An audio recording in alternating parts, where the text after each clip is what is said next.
Hey friends, I shall be gone this week in Puerto Rico, assisting with ongoing hurricane recovery. Mr. Davis, Mr. Extremes, and Dr. Creepin have graciously provided their voices in my stead. I shall return to my normal narration schedule Monday, March 12th, but until then, please show some love and support to my talented guests. Thank you, friends, and I'll see you again soon. You are about to enter the strange world of Mr. Davis.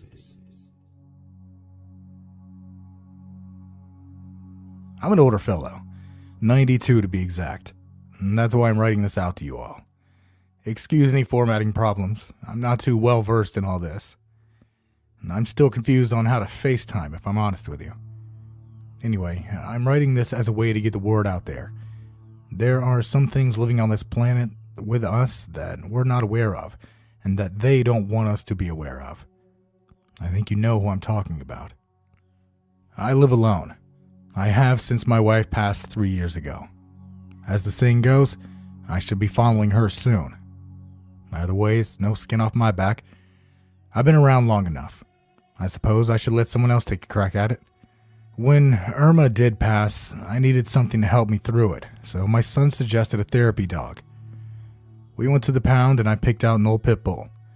Not the most popular choice, I know, but I figured if she was as old as I was, she wouldn't be too aggressive.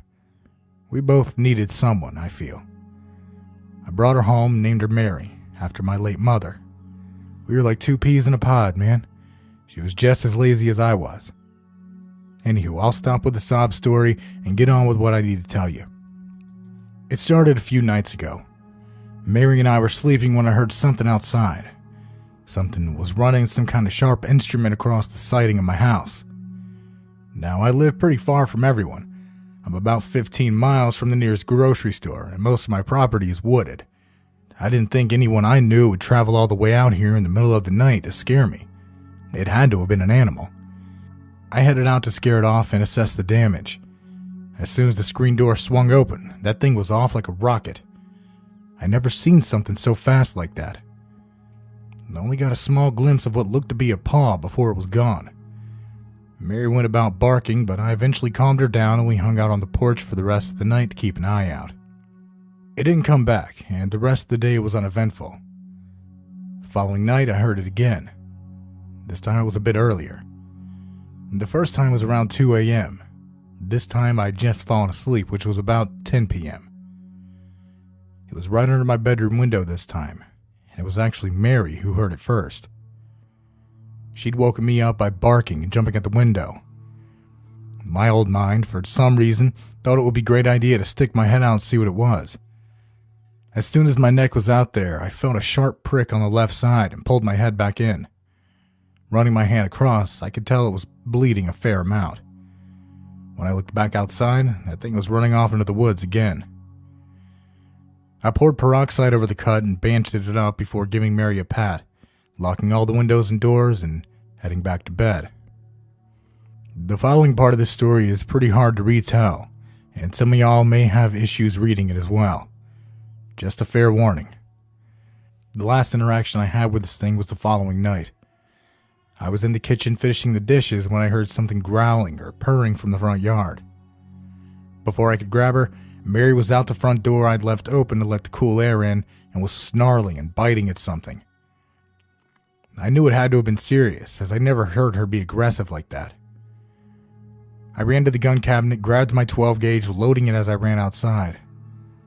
It was too late. Just as I stepped out, that thing clamped down on Mary's neck and her body went limp. I went damn near deaf and blew my shoulder nearly out of socket, but I was able to fire off 2 rounds, one that connected with its back leg before it ran off into the woods. After that, I buried Mary near the edge of the property and drank myself to sleep. I didn't really want to be awake after that. Seeing the last thing I had taken away from me really messed me up.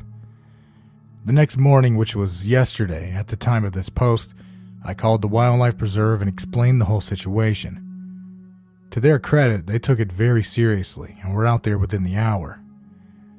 I pointed them to about where I'd seen it, and they headed into the woods. Around an hour or so later, I heard a knock on my door. I wasn't expecting what I saw. Two very tall and very official-looking men greeted me. They would only say that they were with the government and refused to answer any questions I gave them. Those included what branch of the government, why they were here, and even their names. If I had to describe them in one word, I'd say artificial. They spoke in soft, dull voices, seemed kinda robotic if I'm honest.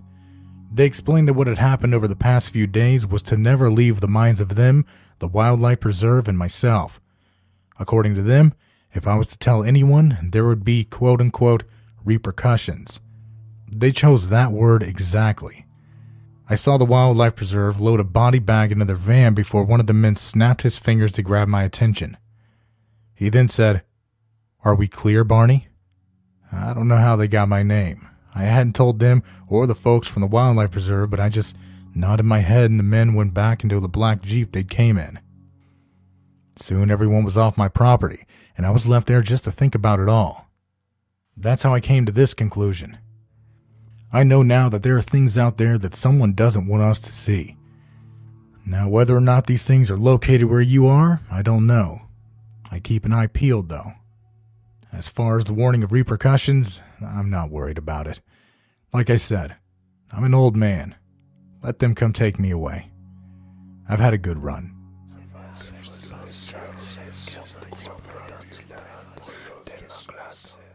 I recently went exploring the Scangriff Canyons here in Arizona and came across something that I think everyone, or at least everyone I can reach, needs to hear about.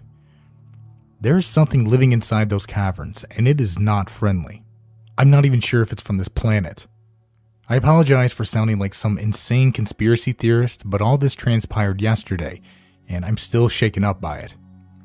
Now, obviously there are paths that you can follow when you visit the caverns, but I was all by myself and wanted to go a little deeper than everyone else was. I broke off from the small group that had congregated near the entrance and went in. I picked a smaller opening that was over to the far right. Being a pretty short and spry guy, I slipped in with no issue. I was met with a fairly dark tunnel that was already like 10 degrees cooler than where I'd came from. I flicked on my light and started down through the tunnel. For a good while, there was light pouring from the small space I'd come through, but soon I found myself in near total darkness. Somehow the temperature had dropped even more, and I could see my breath through the rays of the flashlight. I couldn't see the crevice I'd come through, and I also couldn't hear anyone. For a while there, I could hear everyone conversing and having a good time, but that was long gone now. I'd made it pretty far when I came across a rock formation. It looked very haphazardly built, and I assumed it was from a collapse or something similar, so I decided on heading back. That was until I saw a small, dirty foot sticking out from behind the formation. Worried, but honestly terrified that I might find someone's body down here, I approached it. Soon it began moving, and the thought of this thing not being human crossed my mind. The way it moved was totally unnatural. On top of that, I noticed how wrong it looked. It was pale as a sheet, and the toes were inhumanly long. The nails looked like a sickly yellow, as if they were about to fall off. And then it happened. And this thing called out to me. Now, it didn't say my name or anything like that. It just called out and said, "I need help. Please." The voice was like nothing I'd ever heard before. It was dry and weak, but human in a strange way. Finally, I turned to the corner and saw it. It was long, lanky, and totally white. The legs and arms were resting at its side, and the head was bulbous, with bright yellow eyes to match. Its mouth, which was small, opened up and let out a dry screech. I booked it back the way I came and left that thing back there. Soon I was back at the entrance, and too afraid to slow down, I ran into some dude's girlfriend and nearly knocked her over. He was trying to fight me, even pushed me to the ground, but all I could say was that there's something in there. They both called me a freak and walked away. I tried to talk to other people there as well, but I was brushed off as some psycho. That's why I'm here. I know posting this opens me up for criticism, but I don't care. People need to know what I saw. I don't know if there was only one or more of those things living deeper within the caverns, but I know what I saw. Consider this your warning. If you're going to visit Scangriff Caverns, please be aware of what may be down there.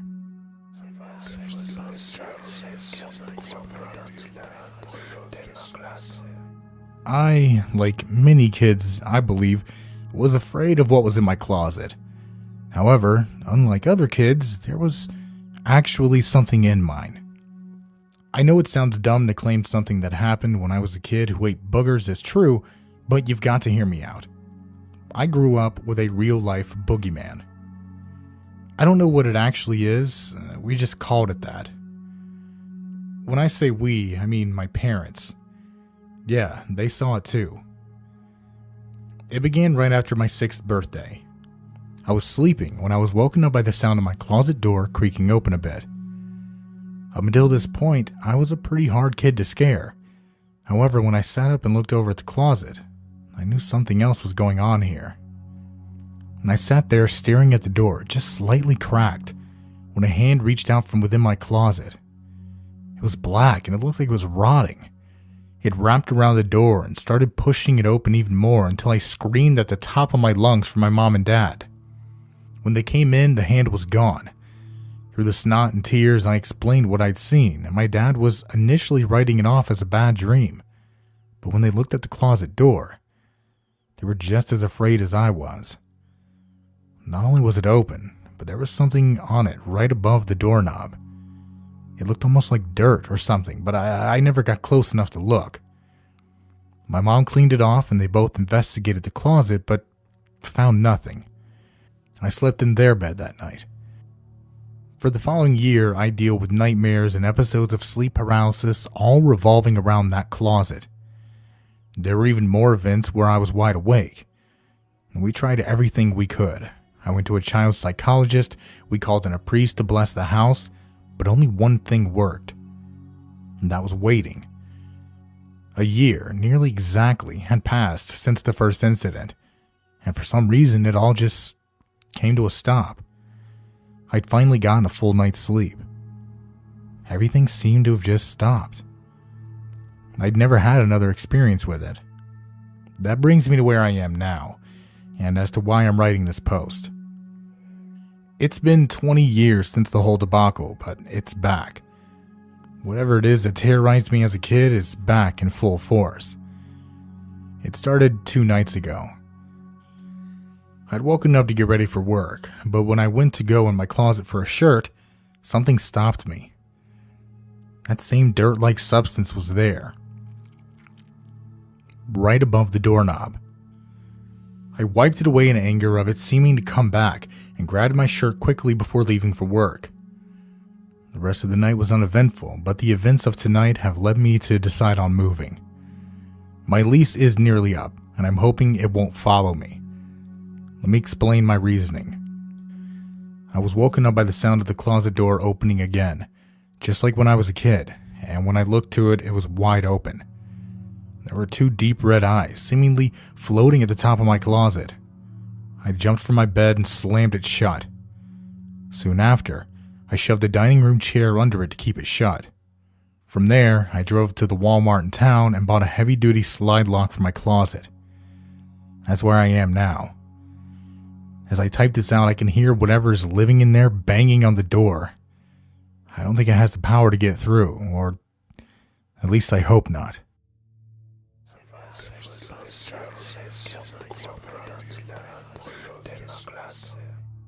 So this is going to be short, but I really just want to get it out there. It's a pretty old story. It actually happened before the age of the internet, but I was recently watching some Supernatural when it came back to mind. I used to be really big into hiking when I was younger and was going down a fairly unknown trail in the woods. I believe it was on public property, but not many people had seemed to want to go down it for whatever reason. I've been walking for about 30 minutes when I came across a large lake in the middle of the woods. There was a large rock face near the edge, and I could only imagine someone would use it as a makeshift diving board. It wasn't very high, mind you. You could climb onto it from the water. I looked down, just kind of checking it out, when I noticed a pile of clothes on the bank. I saw pants, a t-shirt, and women's undergarments. Now I know I'm going to get shit for this, but I started looking all over the lake to find the woman who was skinny dipping. I had every intention of offering to join, seeing as I was a stud back in the day, but right as I was about to head down, she got out. It didn't feel right to approach her, and I know I wasn't right to stare either, but as soon as she was out, she started acting really strange. She was coughing and gagging, and headed straight up the small hill near the rock face. I knew I should have helped her, but there was something off about her. I couldn't pick up on what it was until she dove at the ground, screaming. I backed away a bit, actually scared at this point, and watched her as she lifted a rabbit to her mouth and just ripped into it. She pulled the fur back with her teeth and went about eating everything inside of it. The organs, the eyes, everything. She ended up throwing it at the ground, and that's when I backed up to leave, but stepped on a branch, and she looked straight at me. Her eyes were not human. They were white like a reptile's, and her teeth were long and sharp. With the blood dripping from her face, she just winked at me and ran off and jumped back in the lake. I ran back to my car and headed home after that.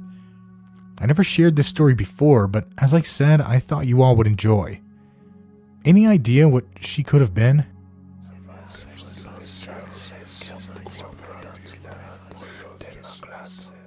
This was taken from an abandoned forum site.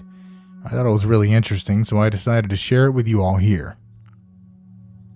My backyard has a thin line of trees in it that separates it from the large field that's behind it. Given it's the middle of winter, nothing is currently growing there. It's just a big, empty field. The other morning, however, when I was leaving for work, I happened to look over there, and there was something standing in the middle of it. At least that's what it looked like. I assumed it was just branches, and I was already running late, so I hopped in the car and left for work. I wouldn't look over there again for a few days. This time, I was taking the trash out. I thought about what had happened, so I took a quick glance over there to see exactly what I'd seen before. This time, I investigated. I pushed past the branches and stepped over a thorn bush to get to the field, but once I was there, I wasn't sure what I was looking at. There was a tall figure in the middle of the field. It wasn't moving or swaying with the wind, so I don't believe it was a scarecrow. Not only would that have been weird for this time of year, it also didn't have any clothes. It was all black, and it looked to be at least 8 feet tall. I could see arms and a small head and thin legs. I got some spooky vibes from it, so I headed back into the house. The following week, I've still been seeing it. It's just standing there. Any ideas? The following was an update that I found on a later thread. Okay, it's been about a week and I have a very small update. It's still out there, but it's moved closer. It's only around 15 meters from the edge of trees, and I'm afraid that it's going to come to my house or something. Finally, we have the last known post from his account. I'm freaking out a little bit, guys. I went to go to work this morning and that figure wasn't there at all. However, there was some kind of black sludge all over my car's windshield. I was late to work because it took me an hour to get it off. This had to have been from that thing I saw, right? No one I know would do something like this. It was basically like pouring tar all over my windshield. I don't know. I'll update tomorrow as a reply to this post and keep everyone updated. Thanks for sticking with me, guys.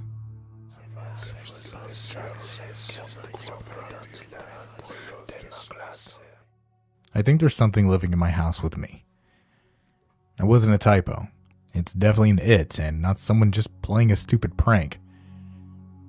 I'm writing here today because I feel like it's gotten to a point where I have no control over anything. It started about 2 weeks or so back. I would notice little things like the remote being in a different place I'd left it, or my glasses seeming to go missing for an extended period of time.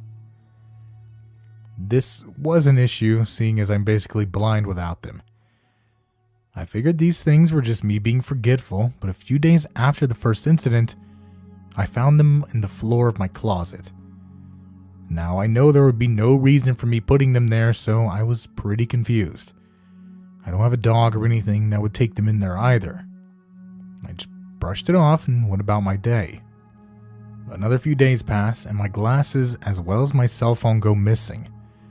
I searched all around the house. I even called my cell on my house phone, and I couldn't hear it anywhere. I had to connect with everyone through Facebook on my laptop to explain that I'd somehow misplaced my phone. That would have been fine for a few hours, but I didn't find my phone or glasses for that matter for 2 days. When I did, they were in my garden. Don't get me wrong here. I had been out there the day I lost my phone, but I looked everywhere out there and couldn't find them. When I did, they were just barely poking out of the soil near my tomatoes. So apparently I'd somehow managed to bury them both without knowing it. Obviously, I know I didn't, and I'm going to explain why now. As I said at the top of the post, I feel like something is living in my house. I saw it the first time a few days ago. I was coming in from work when I heard a huge crash in my kitchen. It sounded like plates hitting the floor. I ran in there, which in hindsight was a terrible idea, and something very small ducked behind the doorway leading into the hallway. It couldn't have been more than 6 inches tall. I would have never seen it if it wasn't for the fact that it had a blue coloring to it, and for a split second, I thought I heard the fluttering of wings. I cleaned everything up and looked all around my house to no avail. I couldn't find that little thing that I'd seen. It's been a few days since that encounter, and I've still not found whatever it is that has been causing all of these things. My glasses still go missing regularly, I'm sometimes woken up by something crawling over my face, and more recently, I've been finding small puddles, maybe an inch in diameter, that seem to glitter in the light. They're also very viscous. It's kind of like wiping up glue or syrup. If there's anyone out there who has the slightest idea on how to deal with this, please tell me. I'm tired of things going missing, and I'm beginning to get a bit scared. I have been ever since those dishes were thrown on the floor. It makes me think to myself that if this thing can do that, what can it do to me?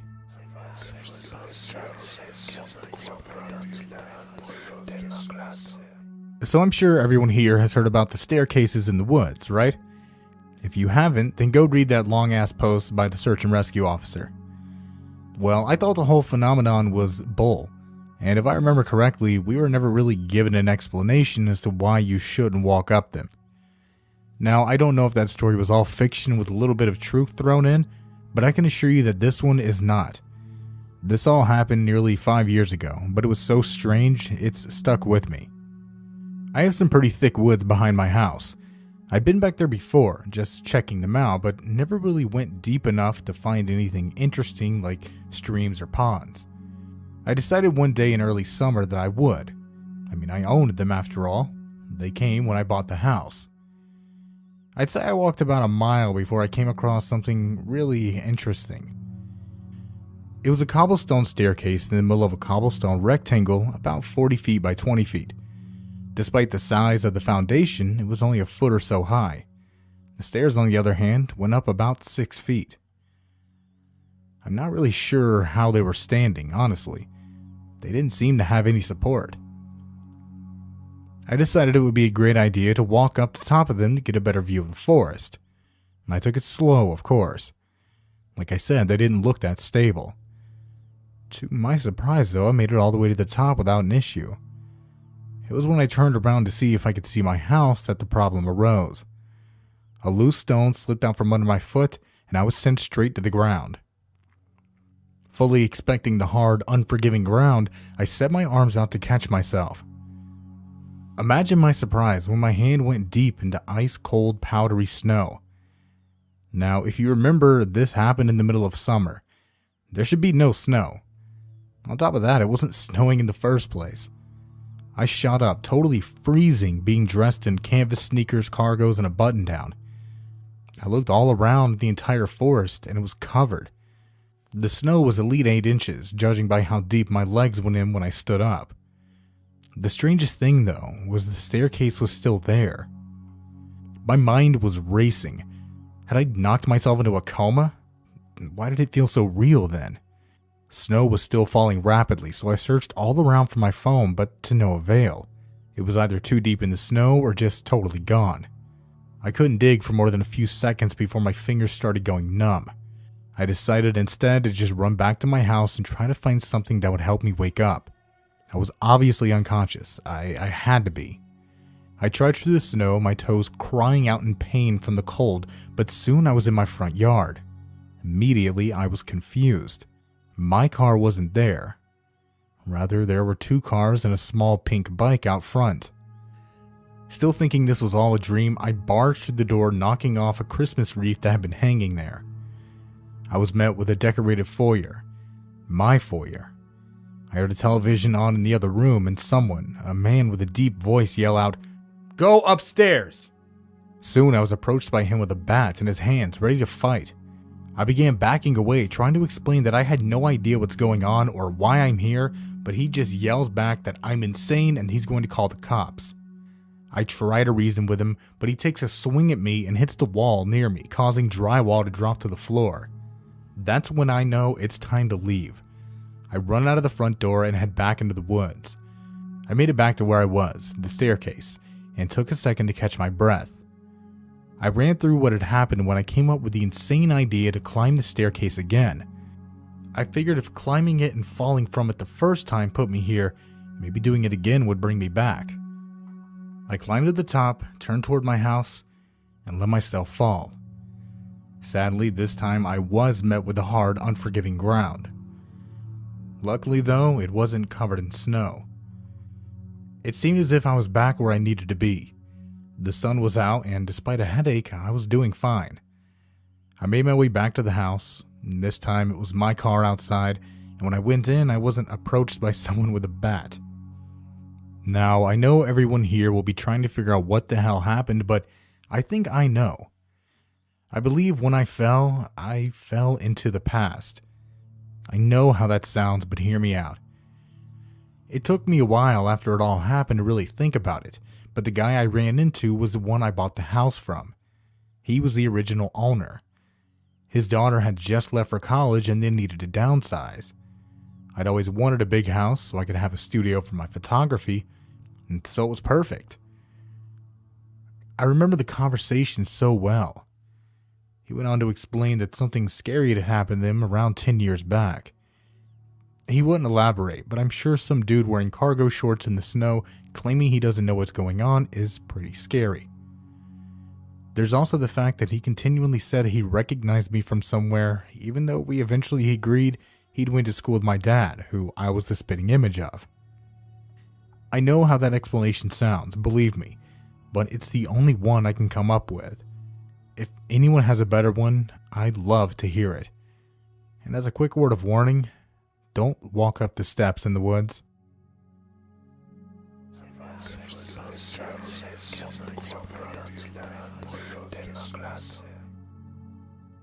So this happened to me and my brother when we were pretty young. I believe he was 8 and I may have been 10. My dad had built us a really awesome clubhouse out in the woods. It wasn't super far back, seeing as we were kids, but to us, it was like a whole nother world. After the events of this story, however, he took it down and we weren't allowed back in the woods. It had been getting late when this all went down. It wasn't quite dark, but it would have been in the next hour or so. I told my brother that it was time to go back, so I started packing the snacks that we'd brought while he went to go piss. Being 10, I was growing increasingly impatient and kept bugging him to hurry up. Of course, he was being hard-headed and wouldn't. That was until I pointed out the thing in the treetops. At first he didn't believe me, told me to stop messing with him, but when he looked up and saw it too, he quickly put everything away and started backing up to me. The thing in question was huge and perched on a branch right above my brother. It had large talons on the end of scaly yellow feet. Its red eyes stared down at him, and the sharp beak that it had would open and let out a horrible screech. As my brother continued to back away from this thing, it spread its wings out and swooped down toward us. I remember feeling a gust of wind when its wings opened. I tried to get my brother, but this thing was fast. When it came down, it headbutted his chest and he dropped to the ground, struggling to catch his breath. I snatched him up and started running back to the house, hoping that this thing wouldn't follow. As far as I could tell, it didn't, but we didn't stop running until I was in the kitchen where my mom was. The only words I could get out were, "He fell out of a tree." I guess my mind came up with a lie, knowing that they wouldn't believe the truth. He was rushed to the hospital where he was treated for minor internal bleeding, and his chest was bruised pretty badly, but he came out of it all right. Over the next week or so, my dad took down the clubhouse and told us that we were no longer allowed in there. A month or so later, a fence went up around the entire backyard. I could tell he really didn't want us going back, but I can assure you that we didn't want to. A few days after the initial incident, we heard that thing out there screaming like it did before it attacked my brother. That was enough to keep us out.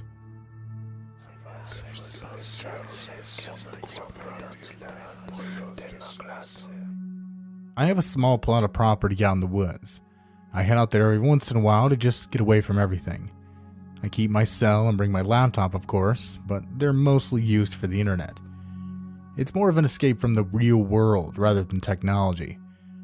I'm glad I brought them though, because I can write this somewhere where a good amount of people will see it.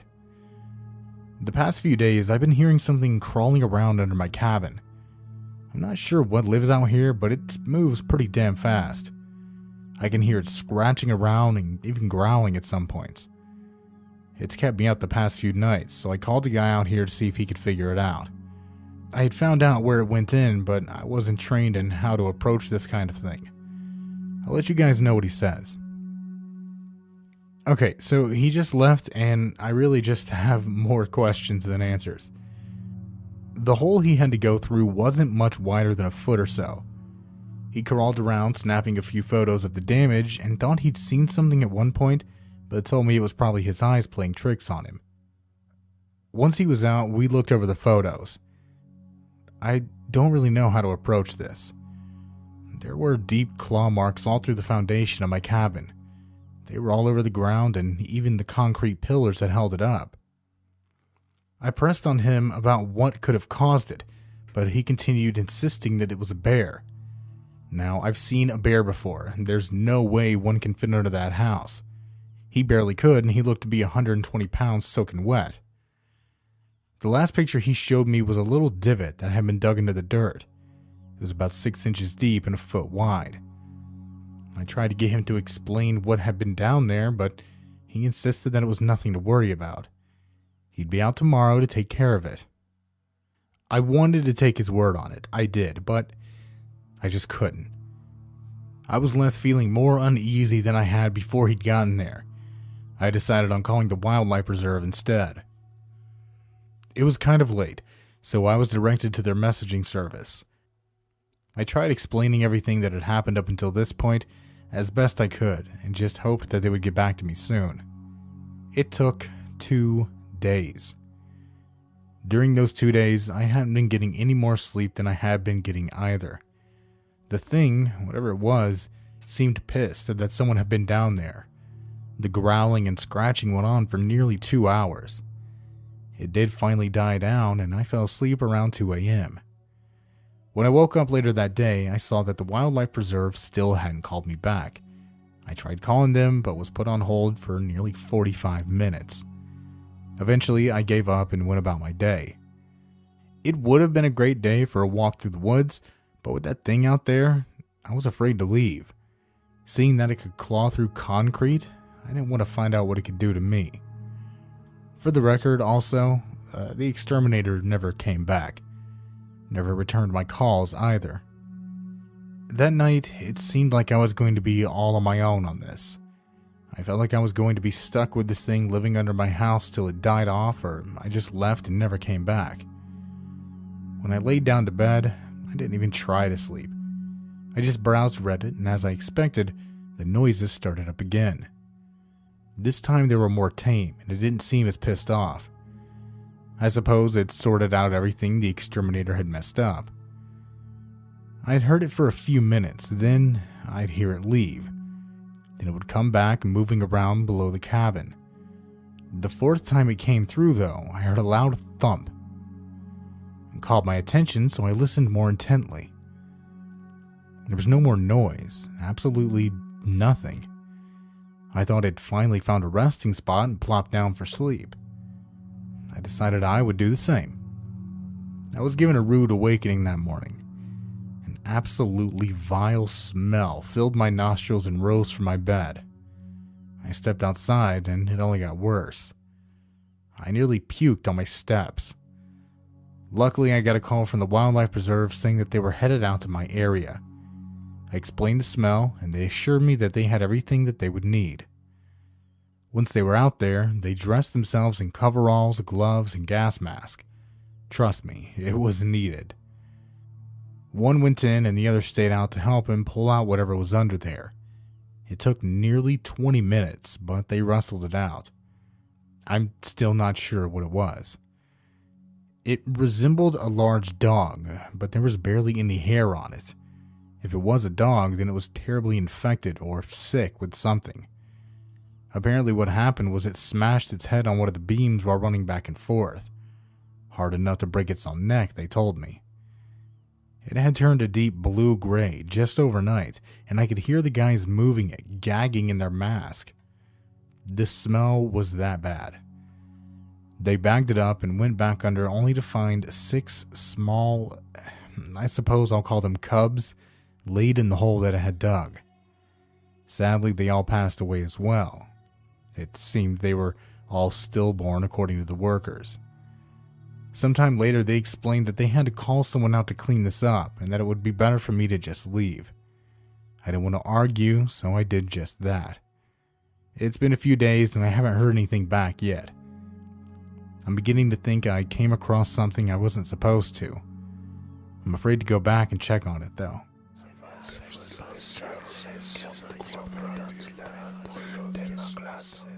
I was really big into exploring when I was a kid. So when we moved to a new place and I noticed that there were woods in the back, I was ecstatic. I'd say I was anywhere around 10 or 11 when this took place. We'd been living there a few weeks and I begged my parents to let me go out into the woods, but they refused. They explained that that was why the fence was there, to keep the little nosy kids out, my dad said. Well, I wasn't going to let the fence stop me. You see, the first day there, I examined the fence post and found one that was pretty loose. I knew if I pulled it enough, I would pop it off and slip through. I waited until my dad was at work and my mom was busy chatting on the phone. I slipped outside and through the fence into the woods. It was nearly magical. Seeing all the tall trees being to stand under them, it was awesome. I remember being in total awe. Not wanting to waste any time lollygagging, I set out to find anything interesting. I found a trail that seemed to be walked quite a bit, maybe from the kid who lived there before me. It was pretty tame as far as big roots and thorn bushes go, so I started running, sticking to it as much as I could. Soon, I found myself standing on the bank of a small creek. I knew that I may have gone much too far at this point, but still wanted to press on. What I saw on the other side of the creek, though, made me forget any ideas of exploring. What looked to be a gray wolf who was severely wounded came up to the stream. I should note here that the stream was about 3 feet across, so I didn't feel like I was in any immediate danger. There was a large gash across its side, and the more it drank, the more it howled in pain. I wanted to help it, but there was no way I could have made it across. Then something began happening that I still have nightmares about today, nearly 20 years later. This wolf, and I wish I was making this up, began morphing into a man. A full-grown, completely naked man. The howls turned into cries of pain and fear. He looked up at me and screamed for me to get some help. I had no idea what to do, so I ran home. I made it to the house before my mom noticed I'd been in the woods and told her I'd been running around the yard to explain being out of breath. She laughed it off, as kids do the darndest things, but on the inside, I was terrified. I still haven't told my parents about what happened that day.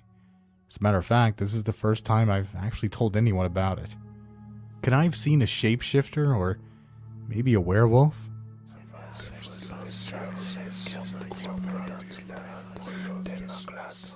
This story takes place over a handful of years. It starts when my sister and I were very young. She was 8 and I was 10. We were hanging out in our room playing some silly game on the floor together when I started feeling really cold. I figured she'd felt it too, but she was paying attention to what we were doing, and whatever it was didn't seem to faze her. I looked all around the room for any explanation when I saw a black figure standing at the foot of her bed. She must have looked up soon after as well, because she ran over to me and hugged me crying and dug her face into my chest. I held her there until that thing finally faded. We decided it was time to go to bed. She climbed into bed with me even though she had her own. Normally I would do the older brother thing and tell her to beat it, but we were both scared. There was no denying it. We soon fell asleep, somehow. I remember feeling her shaking. She was so afraid. I thought it would all be over when we woke up in the morning. We barely made it to the morning. I was woken up by the sound of her coughing and choking. Her eyes were wide open, as were her mouth, and there was a thick cloud of black smoke floating over her. I know she'd be pissed now knowing what I had to do, but I pushed her from my bed and yelled for my parents. When I looked back at the bed, the figure had faded again. When my parents came into the room, my sister was crying and hugging me just like she had earlier. I told my parents everything. I told them about seeing the figure, her choking and coughing, and they shared a worried look. It confused me. It was a knowing glance at each other. I quickly brushed it off though, because they offered to let us sleep with them in their room. They had a huge bed, so it wasn't a problem. I believe it was a California king or something similar. We all fell asleep soon after that. For whatever reason, we wouldn't have another run-in with that thing for some time. As a matter of fact, it would be 6 years. It was late one night when I was playing some video games in my room. I know it was pretty late because I remember I had to keep my TV down pretty low. As it would turn out, the fact that I didn't feel like going to bed would save my sister's life. It was like a sick feeling of deja vu when I heard her in the other room. It was that same coughing and choking that I had heard so many years ago.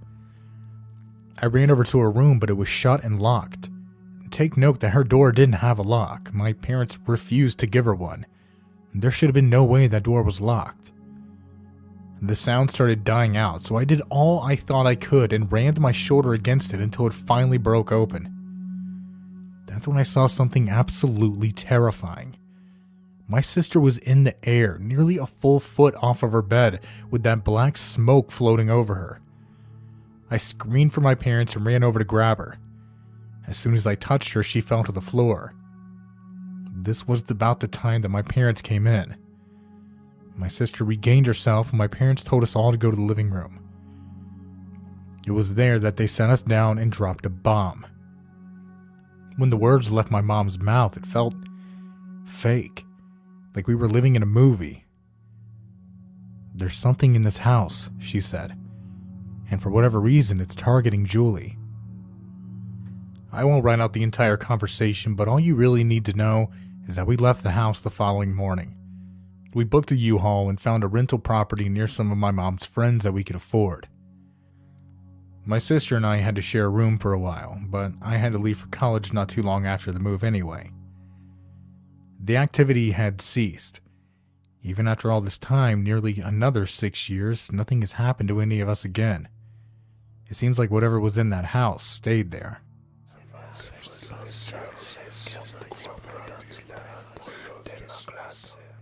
I live alone in a studio apartment. Lucky for me, the rent is so cheap, I'm able to support myself on the money I get paid by companies for writing glowing reviews of their products. It's a dirty job, but somebody has to do it. Over the months, I've been a single mom, a dad who was recently widowed, a struggling college student, whatever they need. Being that I type so much, I heard about the fad with mechanical keyboards. I personally didn't understand the love for them. Something that clicks with every keystroke would get pretty annoying, I thought.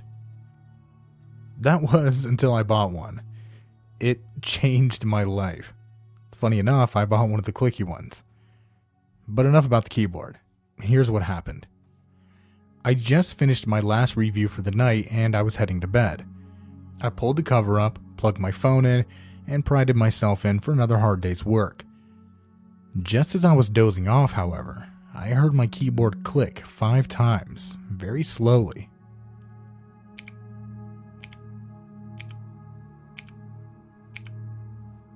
I sat up and looked over, but my monitor was still off. Normally, if you type on keys or move the mouse, my computer will wake up, but that didn't happen. I thought maybe I was hearing things and just went to sleep. The following morning, I was woken up by my alarm. I got up, took a quick shower, cooked some eggs, and started browsing new listings. It was kind of a slow day, but eventually I found one that I could pump out pretty quickly. I applied and was accepted minutes later. I set my eggs aside to get to work. When I went to open Word, however, it was already open. Moreover, there was a new document with just one word typed into it. Hello. I sat there staring at the cursor, blinking in and out for a bit before just deleting it, moving on about what I had to do. Once I'd finished, I was feeling a bit spooked, so I left to go get some McDonald's. I figured the horror of what was on the food would take my mind off things for a while. It worked, but I faced the fact that I had to go back sooner or later. When I did get home, I just hung out outside my door for a bit because I could hear it again. This time it was much more furious. It was faster, and I thought for a bit that it wouldn't stop. Once it did, however, I stepped in and looked over at the computer screen. The message, "You can't ignore me," was written out. Again, I watched the cursor sit there blinking for a few seconds before I decided to call a friend. I told him I was coming over for a bit because my computer was acting up. I didn't take the time to explain everything because I figured he would say I was insane. I'm heading over there right now, and I'm bringing my laptop so I can keep you all updated and also get some work done. Keep an eye out for an edit on here. Edit. He can't ignore me. I'm everywhere. Edit 2. I know half or more of you won't believe me, but I did not type that first edit. According to the edit history, it was done around 3 a.m. I was totally knocked out at that point. I never updated in the first place because my friend and I got hammered. I couldn't even figure out how to open my laptop, let alone get on here and type a legible message. I really need an extra opinion here. Am I being hacked by something? Hell, am I being haunted by some spirit? Can spirits even communicate this way?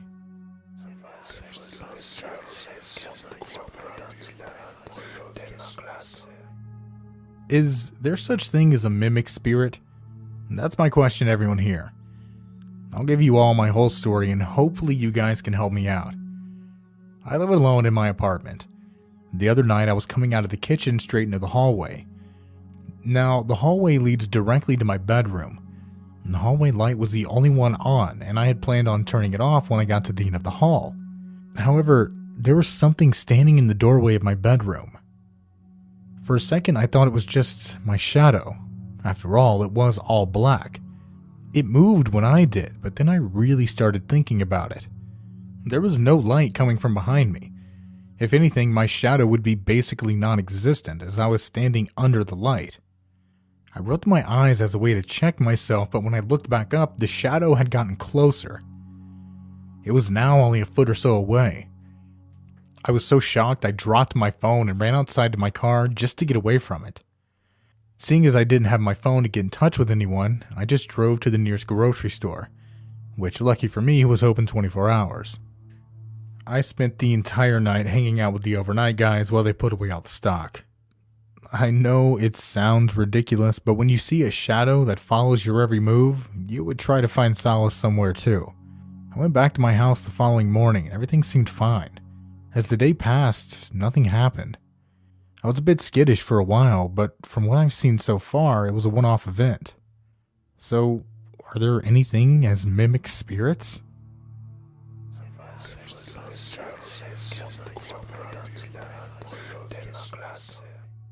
So, I live alone. Not by choice, of course. If it were up to me, I'd at least have a goldfish, but my landlord is extremely harsh on the rules. He kicked out my neighbor because they had a box of cat litter. It didn't matter that he was a janitor and used it to clean up vomit. Anyway, for a little while, I was seeing a figure all around my house. I'd never get a good look. It was always just turning the corner or leaving the room as I came in. This left me feeling extremely unsettled, and for a while there, I thought I was going to have to call in a ghost hunting team. All the quick, small sightings came to a head the other night, however. I was in my living room watching Crunchyroll when I heard a loud crash from upstairs. Of course, I started heading up there to see what it could have been. Halfway up the stairs, I was frozen in my tracks, though. I heard my bedroom door slam and then my voice call out my name. I can't reiterate that enough. I heard my voice call out my own name. I just stood there on the staircase for a while trying to process what I heard. Eventually, I did go upstairs into my bedroom only to see that my bed frame had collapsed. I'm really freaked right now. Is there anything I can do to get rid of this thing before it hurts me?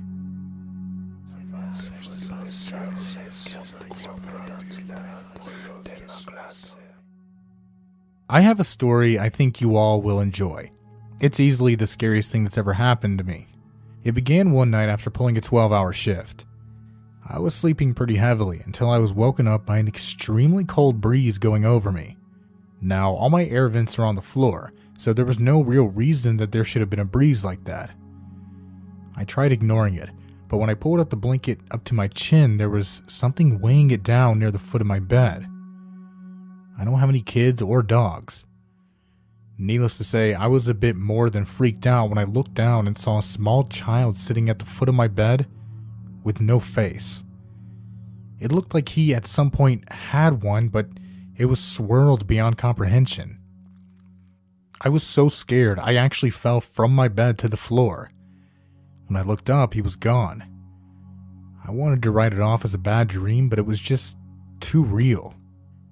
A few days passed and nothing of note happened after that. I was beginning to think that everything was fine and it actually was just a dream. That was until last week. I was sleeping just like before, again coming off of a long shift, and I had that same cold breeze wash over me. This time I jumped and I immediately looked down at my feet. This time, however, there wasn't anything there. I thought it was just my mind playing tricks on me and was almost ready to go to sleep until I heard breathing over to my right. I have a small chair in my room that I use to put shoes on and things. My bed is too high for me to do it there. There's also a little table near it where I sometimes put my laptop. Normally, it's totally empty, aside from the loose clothes. This time, there was a tall man sitting in the chair. He was well dressed and looked straight at me. He didn't have any eyes, a nose, or any resemblance of a face, just like the kid I'd seen the other night. This time, I didn't throw myself from the bed, but rather froze where I stood. Soon the man faded, and I was left there not knowing what to do. Eventually, I decided to sleep with all the lights on. It seemed like the obvious choice. As the days passed, I went about buying some religious symbols, things like a Bible that now sit beside my bed, and a few crosses to place around the house. So far, all activity has seemed to cease. Have you all ever heard of something like this? This faceless person thing, I mean? And please don't go on about the Slender Man. That is the dumbest thing I've ever heard.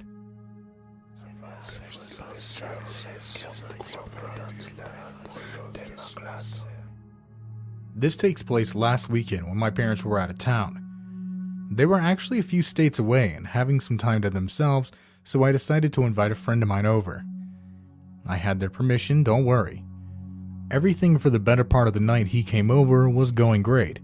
We played some Super Smash Bros. On GameCube, kicking it old school, ordered some pizza, and even watched a few movies. It was great. It all came to an end, however, when we heard an insane ruckus from upstairs. It sounded like someone was throwing things around, possibly looking for something. For some reason, we came to the great conclusion to investigate all alone. We took 2 baths from the closet and headed up there. As soon as we hit the top of the stairs, we knew we'd made a mistake.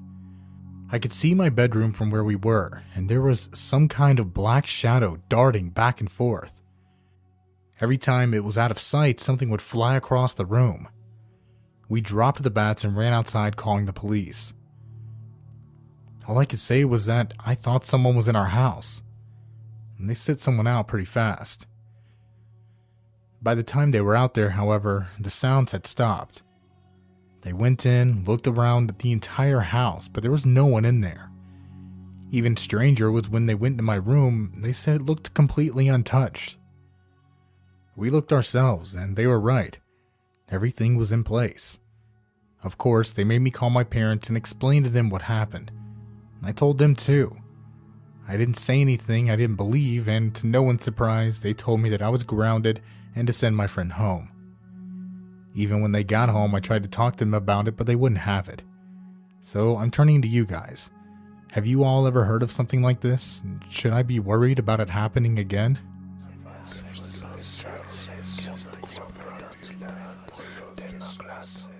So, I know I'm late to this thread, but I really wanted to share a story from when I was in the Coast Guard.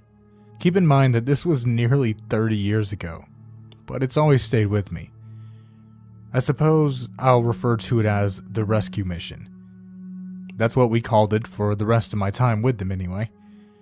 It was a story we went over amongst ourselves multiple times, and made sure to share it with all the new recruits, just to give them a little spook. In all honesty though, I've never forgotten it because it was so terrifying.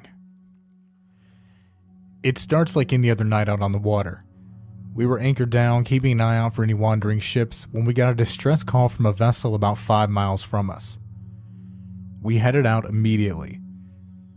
They said that they were taking on water and were on the verge of capsizing due to some extremely rough tides. I'd read earlier that day that a storm was supposed to be coming in that way, so I had an idea of what we'd be working with. Huge waves and heavy rain. I couldn't have been more wrong. When we came up to the vessel, it had already capsized and was heading down fast. The entire crew, I'd guessed over 50 men, were jumping ship and swimming over to us as fast as they could. To my absolute horror, they were all screaming out for help, but most of the screams were cut short by the fact that they were pulled under the water by something. I assumed at first we were dealing with a school of sharks. And again, I was extremely wrong. I'd loaded maybe 10 people onto our vessel before I noticed what was going on. I made it a point to look out to those who were being pulled down.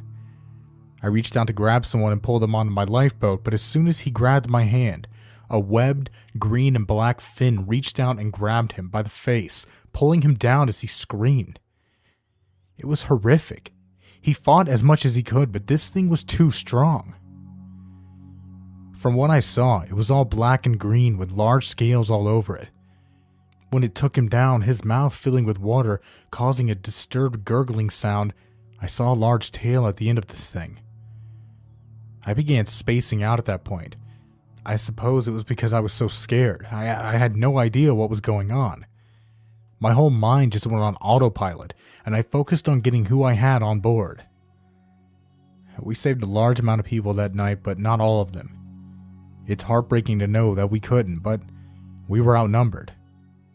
I'm still not sure what we saw that night, but there's something living out in the waters that we don't know about. Something that travels in packs and is powerful enough to capsize a very sizable boat. Something that has a hunger for human flesh. Be safe out there, everyone.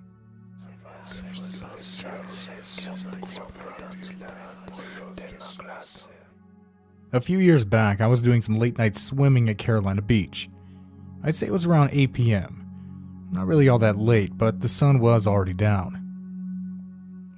Luckily for me, the moon was out, so I was able to see pretty well. On top of that, the wind was hitting pretty hard. I knew I couldn't skip out on this.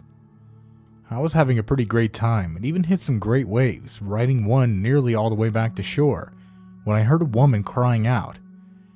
She was screaming for help, and I could hear her falling under the water and then coming back up. I looked all around and finally spotted her. I paddled over as fast as I could and pulled her arms up onto the board. I recoiled a bit in shock when I saw a flash of bare breast. "Oh, sorry, I didn't know." She coughed up some water and then explained that it was obviously fine. There was no way I would have any idea that she was skinny dipping. I explained to her that I could pull her onto the board so she could sit, but she assured me that it was fine. Apparently, she'd stepped off a sandbar and fell in too deep. I don't know why, but it felt like talking to someone I'd known for my entire life when she spoke. We spent at least 5 minutes just talking to each other before she unhooked my ankle from my board and told me to join her. Now, I was 17 and single at the time, so you can guess what I did. I jumped right in after her and took her in my arms. We both just floated there for a bit, staring at each other. At the sake of sounding totally cheesy, it was pretty romantic. I thought I'd met someone special out of pure chance. The thought was really cemented when she leaned in to kiss me. I didn't hesitate and kissed back. It wasn't until she slipped tongue that I knew something was up. It tasted like someone had thrown rotten meat into my mouth. I pulled back, gagging and coughing. She asked me what was wrong, but her voice was off. When I looked back at her, her eyes were completely glazed over. Scared out of my wits, I kicked away, and for a second felt a sharp sting on my foot. I thought for a second I'd kicked a rock or something. She backed away and hissed at me with a mouthful of multiple rows of sharp teeth and a black tongue that hung down past her chin. She dived down, and that's when I saw it. She had a tail. Her entire lower body was covered in scales, and it glistened in the moonlight. I started swimming as fast as I could, trying to get away from this thing. I made it to shore without her grabbing me or anything, but when I turned back, I could see her out there, looking at me. Her pale white eyes never closed until I looked away to get my phone off the ground and call my friend. I told him I needed a ride to the hospital. My foot was bleeding pretty bad, and it stung from being in the salt water. When he picked me up, I didn't tell him about what happened. I just said that I accidentally kicked a rock and started bleeding. He believed me, and so did the hospital. I was sent home with 12 stitches. This is my first time really sharing this story, so I'm sorry if it's kind of all over the place. I've never really had an avenue to share it, but this seemed like the right place to do so. If any of you have ever heard of anything like that, please let me know. I'd love to hear that I'm not the only one.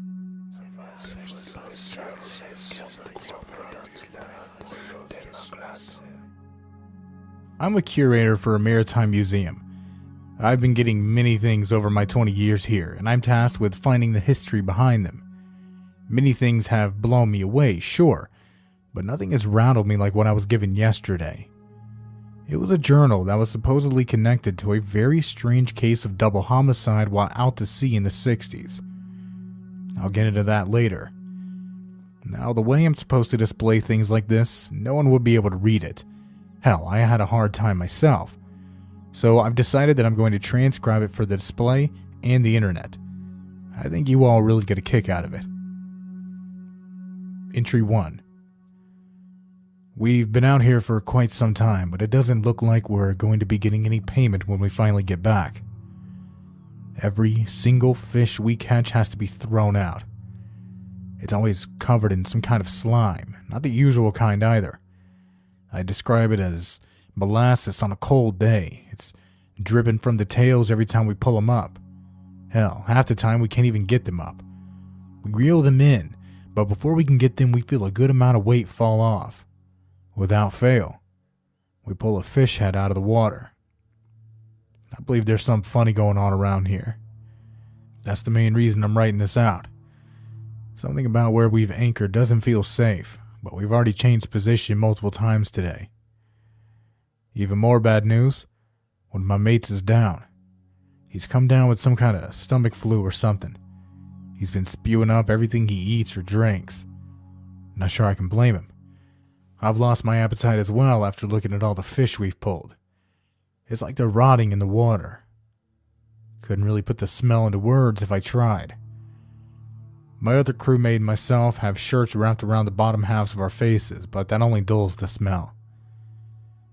I've decided it's time to move a bit further out. Maybe it's just something in the water that's causing all the fish to rot like that. Hopefully, we'll be able to get far enough away from whatever it is doing it to catch something good. I got bills to pay and a family to feed. And I can't do that with dead fish. Entry 2. I was woken up this morning by my crewmate. He told me that the crewmate who was sick yesterday is doing even worse. I'm not even sure if that gives it justice. I feel so bad for the man. His body tries to vomit, but there's nothing left to come up. He just heaves into the bucket and then screams out in pain. His abdomen has receded, and I can tell he's extremely malnourished. I know he needs to eat, but if he so much as smells food, he goes into a dry heaving fit. I don't think he's gonna make it. He has large black bags under his eyes, and his entire body is pale, and his lips are dry and cracked. It feels like I'm looking at a dying dog, and I have to decide whether or not to put it down. Of course, I would never do that unless he asked. He has a family at home as well. I'd hate to ruin any chance of him seeing them again. Even with that said, and if he does make it, I don't believe he'll be of sound mind. When I was speaking with him a few minutes ago, he rambled on about something coming into the ship and inserting something into his stomach. He said it came in the middle of the night and inserted something small and cylindrical into his stomach, straight through his abdomen. Of course, I pressed him on this. He shared a sleeping quarter with my other crewmate, but he hadn't spoken of anything like that even after I'd questioned him. From what he told me, they seemed to have stopped time and muted his vocal cords. He said he couldn't scream no matter how hard he tried. I don't know what to think at this point. We're still catching rotten fish and we've gone even further out. I'm afraid if we go out any further, we won't be able to go back when we planned. Then again, depending on how this sickness with my crewmate works out, we may have to leave early anyhow. I'm getting very discouraged at this point. My last crewmate seems to be one knife short of the set, if you catch my drift. He was always reliable, but here lately, while we're fishing, he'll go on about seeing some strange lights in the sky. I tried to explain the constellation and maybe even airplanes, but he wouldn't listen. I decided that he was just fatigued and sent him to bed. From then on out, we would fish in shifts, and hopefully we would catch something. It's been around 3 hours since I last wrote, but I can't help but feel the need to document this. The shipmate who was sick finally passed away. I hate to say it, but the poor bastard suffered the whole way. I was on the sleep shift when it happened. I was woken up by him coughing and gagging. I tried to get whatever was in his throat out, but nothing I did helped. Myself and the other crewmate performed CPR until his chest was bruised and broken, but there just wasn't anything that we could do. He's gone. I placed him back on the cot and laid a blanket over him. At least he isn't suffering any longer. Entry 3. It's hard to keep my wits about me out here. We've started to head back even though we've caught nothing. It's also very late, so it's very difficult to see where I'm headed. I'm very confident with where I've set our course to. With that said, I'm still feeling quite anxious. Many times now I've had to wipe my eyes as I've thought I've seen something strange in the sky. I can't help but think back to what my crewmate said about the lights. He's right as much as I hate to admit. There's something out here. No, my mind's escaping me, I know it. I just need some sleep. I'll finish out this hour and then switch with my crewmate. He should be able to keep us on course. Entry 4. I can see the destination in the distance. I know what they will say, so I've decided to write this out. It isn't the rambling of a deranged man, I assure you that.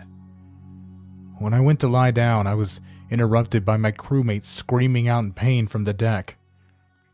I ran out there to see something I'm not so sure I can put into writing. It was tall and thin. Its head was large and bulbous, and it was decorated with large black eyes. My mate was screaming out because the 3 fingers this thing had were shoved into his eye sockets and mouth. They seemed to emit some kind of light, and it sounded like he was being burnt from the inside out. Not long after this thing saw me, it disappeared and my mate just dropped to the deck convulsing. When I ran over to help him, I couldn't help but vomit. His eye sockets were black and burnt, and his mouth was filled with blood and bile. Soon he stopped convulsing, and that's where I am now. I imagine I'll reach my destination within the next hour. I just hope those who find us here will believe me. I highly doubt it, but a man can dream, right? That was the final entry. As you may have guessed, no one believed him. The lawyer tried to argue that he obviously wasn't in sound mind during the trip, but that was thrown out for unknown reasons. I believe it may have had something to do with this journal. They claim that it was all written in one day to try and cover his acts. They say he poisoned the first mate and viciously mutilated the second. The 2 men were buried not long after they came back, and the captain was convicted to life. He would pass away in prison nearly 20 years later, and he never changed his story. I'm not really sure where I stand with the whole thing. Given the article I found, I know that the story within the journal could be true, but of course, what if he did write it all out in one day? It's really terrifying to think about what could have happened, or what did happen. I don't know. I suppose it'll always be a mystery.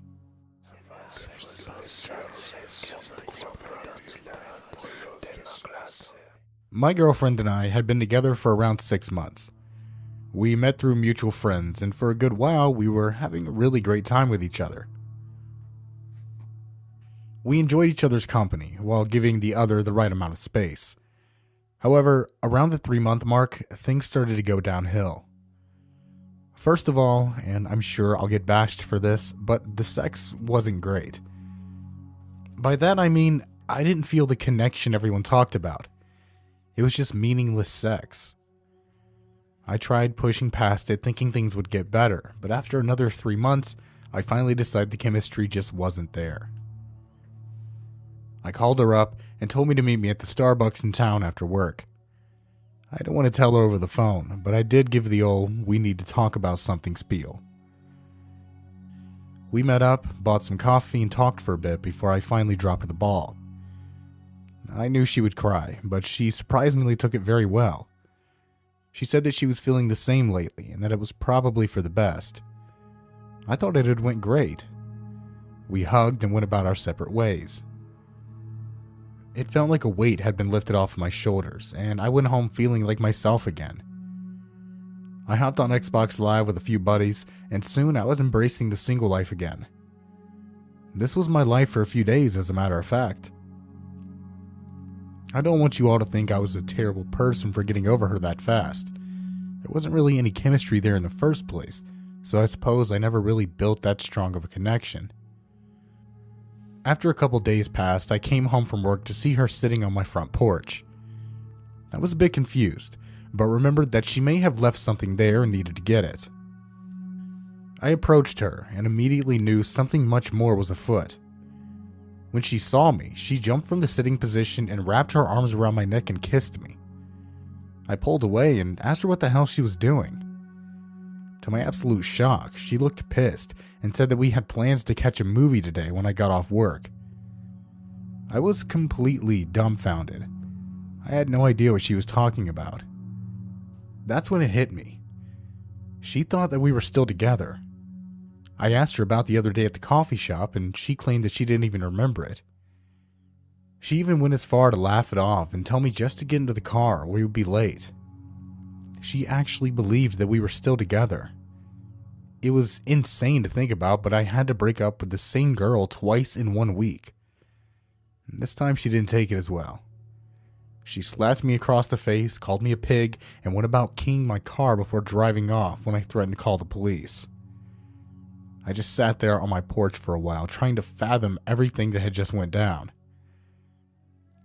I didn't understand how she thought that we were still together. I remembered her vividly saying, "Yeah, this is probably for the best," when we were at the coffee shop. I tried writing it off as nothing more than a way of her trying to get back together with me and went about the rest of my day. That consisted of making dinner and watching a movie totally alone in my own house. Just how I liked it. A day or so had passed before I heard from her again. Now, I wasn't really expecting to, but when I did, I wasn't very surprised.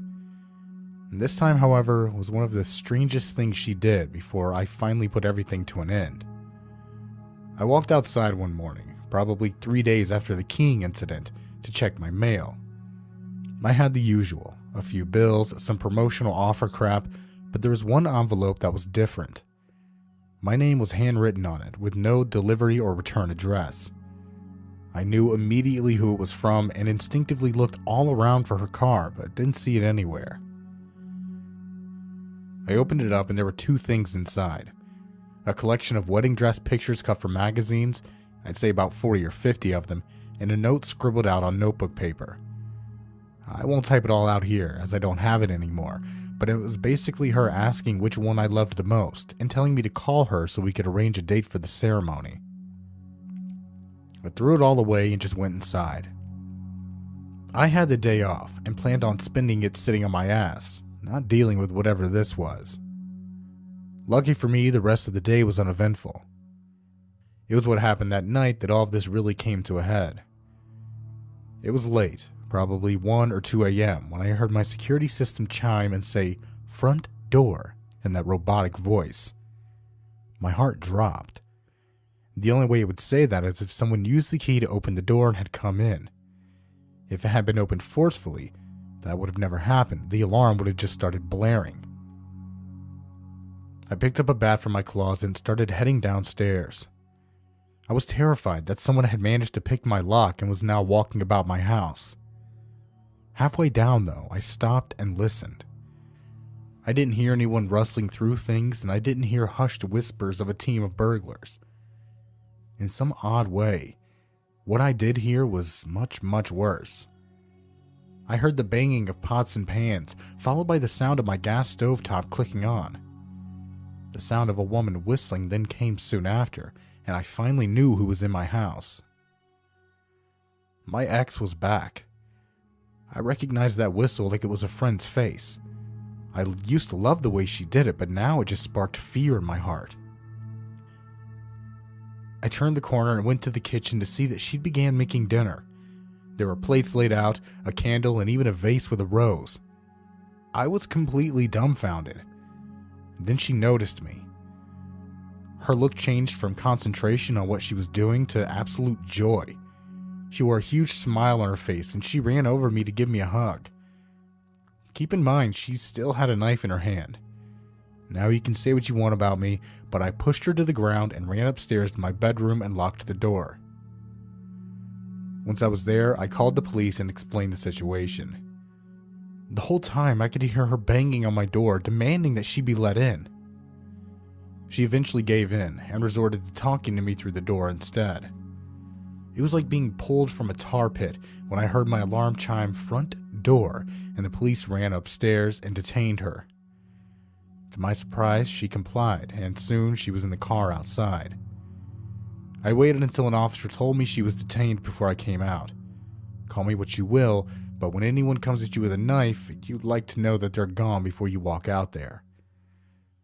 I spoke with a few officers and explained the situation. Without getting into too many details, I'll say that I didn't get her arrested. I opted for a restraining order. It's been about 2 weeks and I've not had another issue with her.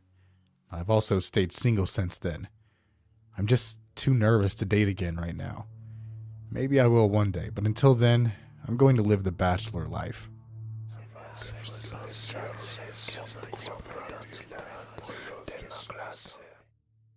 I'm a gay man. That's pretty important, as I don't want you to think this is coming from a female's perspective. Anyway, I'll just get right into it. This happened over the course of 2 months, about 2 years ago. I never really talked about it other than with close friends and family, because it's really scary to think about.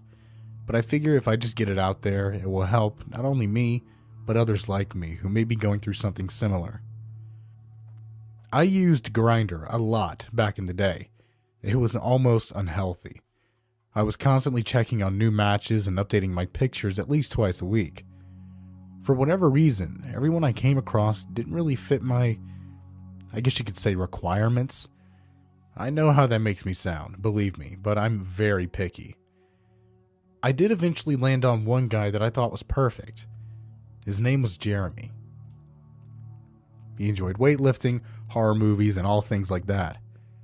The looks were just a bonus at that point. I sent him a message on the app with my cell number in it and a little kiss emoji to let him know that I was interested. I'd say about 2 hours passed before I heard anything back. I was worried that I'd come on too strong and scared him away, but I was wrong. He texted me a simple hello with a smiley face. From there, we texted well into the night and ended it off with a phone call to each other. He asked me out that night, and I said yes. Looking back on it, I probably did move a bit too fast. I was just so eager to get into a relationship, and he seemed like a really genuine guy. We would go on a hangout over the next few days, and really build something together. We'd go to movies, out to dinner, all of that great stuff couples do. I'd say I noticed something was off about him at around the 2-week mark. He was over at my house to watch a movie, and I got a phone call. One of my coworkers had called to ask me something. Now, my coworker was a guy, but he wasn't gay. I didn't want to interrupt the movie, so I went to the kitchen to talk to him. Jeremy came in and just gave me a harsh look until I finally hung up. I shot him a look back and asked him what the hell the problem was. That was when he snatched the phone from my hand and slammed it on the counter and said, "You never take calls away from me, and put it on speakerphone from now on."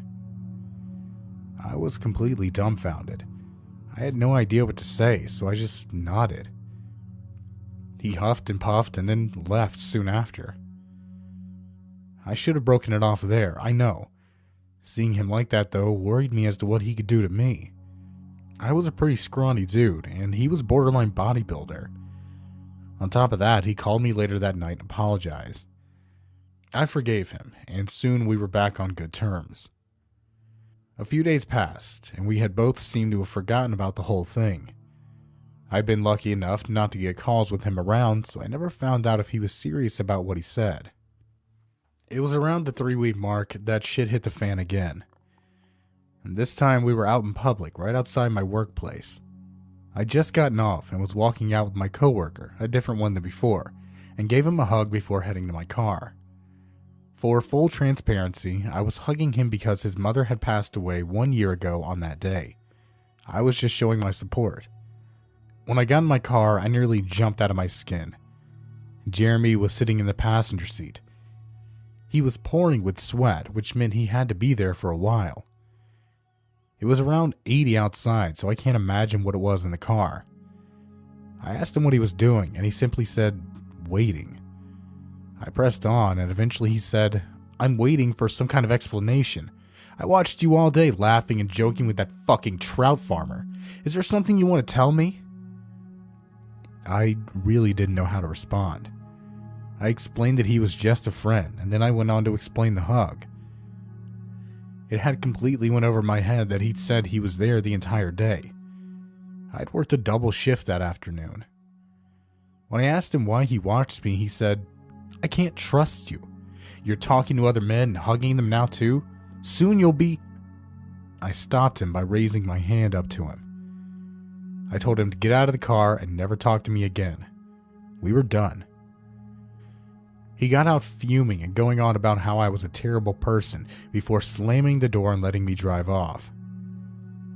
I went home, took a shower, and scolded myself for believing that he was a good guy at heart.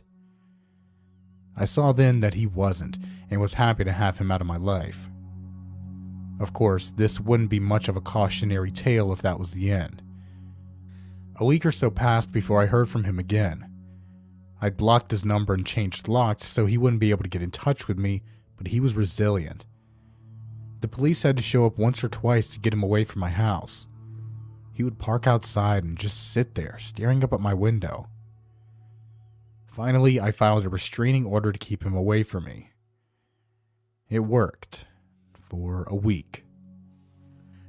I began to feel a little better and had even began seeing someone else. It was when I woke up one night to go to the bathroom that he really crossed the line. I walked in to see a post-it note stuck on the mirror. All it said was hello with a little smiley face drawn onto it. I ran from the bathroom and looked out of my bedroom window to see his car parked outside, but he wasn't in it.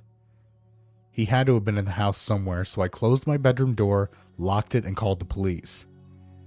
I was told to hide under my bed and wait until an officer told me it was okay to leave.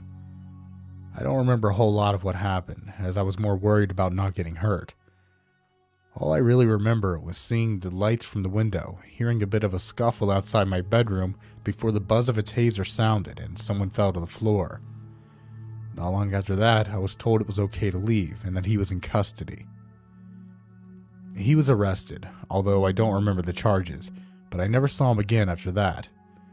I moved out of the place I was in and moved in with the guy I was seeing at the time.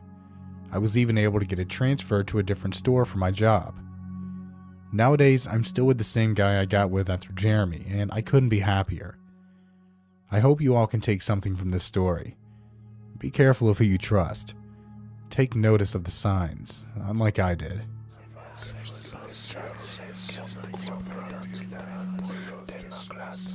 A few years back, a buddy of mine who stays out in the Philippines invited me over for his birthday. Of course, I said yes, and I was on my way out the next day. Once I was there, I bunkered down at his place to help on costs and things, but his birthday wasn't for about 3 more days. He invited me to a few places around his area, but I was really more interested in the forest areas around there. I was very big into wildlife and nature photography, so I thought a great present would be a photo from somewhere near and dear to his heart. He'd grown up here, but never really ventured into the woods. He wouldn't tell me why until the day before his birthday. I wasn't spooked out by the woods, so I knew it wouldn't be a big issue for me. Against his wishes, I headed out all alone in search of the perfect photo. As soon as I was in there, I was dumbfounded by the sheer vastness and denseness of the forest. It was so lush and beautiful.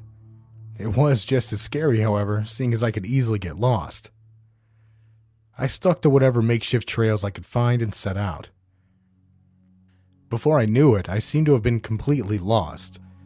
I was fairly certain I'd either passed the same stream 4 times, or I'd gone so far I walked the length of it.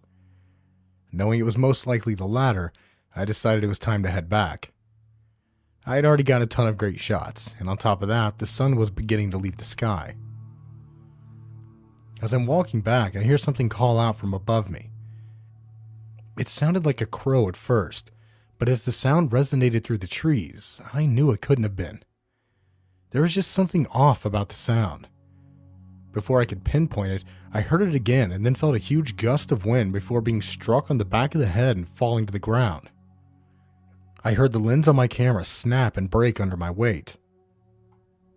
That would be the least of my worries, however. A quick inspection of the camera and I could tell that it was all done for. Repairing it would have costed more than it was worth. When I looked away from it and at what hit me, though, all those thoughts were pushed to the back of my mind. It had long legs that ended with fat, beefy talons, and that had to have been what struck me. There was a small amount of hair all over the chest of this thing, but it had no arms, only wings. When it spread them out and cried out again, there was another gust of wind that followed. The wingspan of this creature was massive. It took small, goofy, awkward steps towards me. It was like it wasn't used to its legs. If it hadn't been so terrifying, I would have laughed, but I was too scared to even breathe loudly. It took a few more steps before falling forward, crying out in what seemed to be pain. I took this as my chance. I pulled myself up to my feet and began running in one direction, hoping to find an exit, more preferably the one I'd came through. I guessed that I was only around 15 feet from it when the high-pitched cries I'd heard before turned more baritone and guttural. My curious mind made me turn back just in time to see this thing pull its wings into its body and sprout fur from every inch of it. I can't really describe it and give the event justice, but I'll say that it morphed into what I could only call a wolf. It was bigger than any wolf I'd ever seen, though. I would compare it to the size of those stupid smart cars you see going down the road. Soon I was back to running for my life. I had no idea if this thing would give chase, and I was certain that if it didn't, I couldn't outrun it. Luckily for me, it just seemed to be either too weak or just wasn't hungry. I did eventually make it out back to my friend's place. As soon as I walked in, he asked about the camera. When I relayed him the story, he looked absolutely floored. He responded with a story of his own. The story of the Oswang. It's a story that is way too long to explain here, but allegedly there's a shape-shifting creature named the Oswang that lives out in the forest of the Philippines. It's extremely dangerous from what he told me. I didn't want to believe him, as you'd imagine, but I couldn't really argue with him. I mean, my head was still pounding from where that thing hit me when it came down. I knew I wasn't crazy. As the days passed, I was able to get pictures from the camera's SD card, but I didn't catch any of the creature. I hadn't expected to. My camera was smashed, and I was more focused on getting to safety.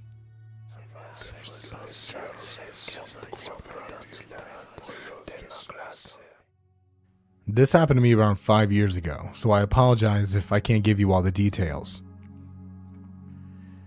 I'm an avid hunter. I know how that may divide people, but I needed to put that in there so you know why I was in the woods when it was well below freezing. This takes place deep in the woods of North Carolina when I was at a hunting lodge with a few friends of mine. We'd always get together out here for a few months out of the year. We'd seen a handful of scary things, sure, but I never thought I'd see Bigfoot.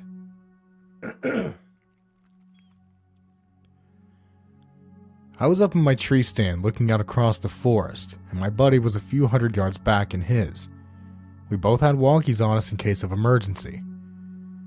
I say that it was around 5 p.m. when I noticed something off in the distance. It wasn't quite close enough to fire at, but I also couldn't tell what it was. All I really knew was that it wasn't a deer. It was dark, almost black, and very tall. Judging by the tree it was standing by, I'd guess 7 or 8 feet. Once my eyes really focused on it, though, it became more clear. I could see the hair all over its body, and I soon worked out that it had its back to me. I walkied my buddy and told him about what I was seeing, and trying to stay quiet was pretty hard. I was actually excited about the whole thing. I'd never seen something like it. He told me that I was totally mental, but I knew what I was looking at. I watched it as it seemed to nuzzle itself against this tree before finally standing totally still. I was amazed. If I hadn't have seen it do that, I would have never known it was there. Somehow it had managed to hide itself from my view, blending in with the colors of the trees and leaves around it. At this point, I was more focused on it rather than any deer that would come by. It had been a slow day anyway. About 20 minutes had passed, and the sun was nearly totally gone at this point, but as far as I could tell, it hadn't moved. In all honesty, I'd lost sight of it myself. The wind had blown leaves nearly over its entire body, and the fingers that poked out resembled roots coming from the ground. I suppose that's what the deer saw as well. I'd almost missed it, but a deer was slowly coming into sight. It was sniffing around at the ground, slowly inching to the creature when out of nowhere, the thing roared out and tackled it to the ground. It took its massive hands and snapped the deer's neck without a thought. It then took it by the leg and dragged it off into the woods. The entire time, my friend is calling me on the walkie, trying to figure out what the hell that noise was. Once I felt like the creature was far enough away, I explained the whole situation, and we decided it was best to head back to the hunting lodge. I was a little worried to leave, if I'm honest, but we did get back to the lodge without any issues. Once we were there, I retold the story to all the guys there. As I'd expected, not everyone believes me, but a handful of them did. Some even shared their own stories. It was a scary but also interesting experience.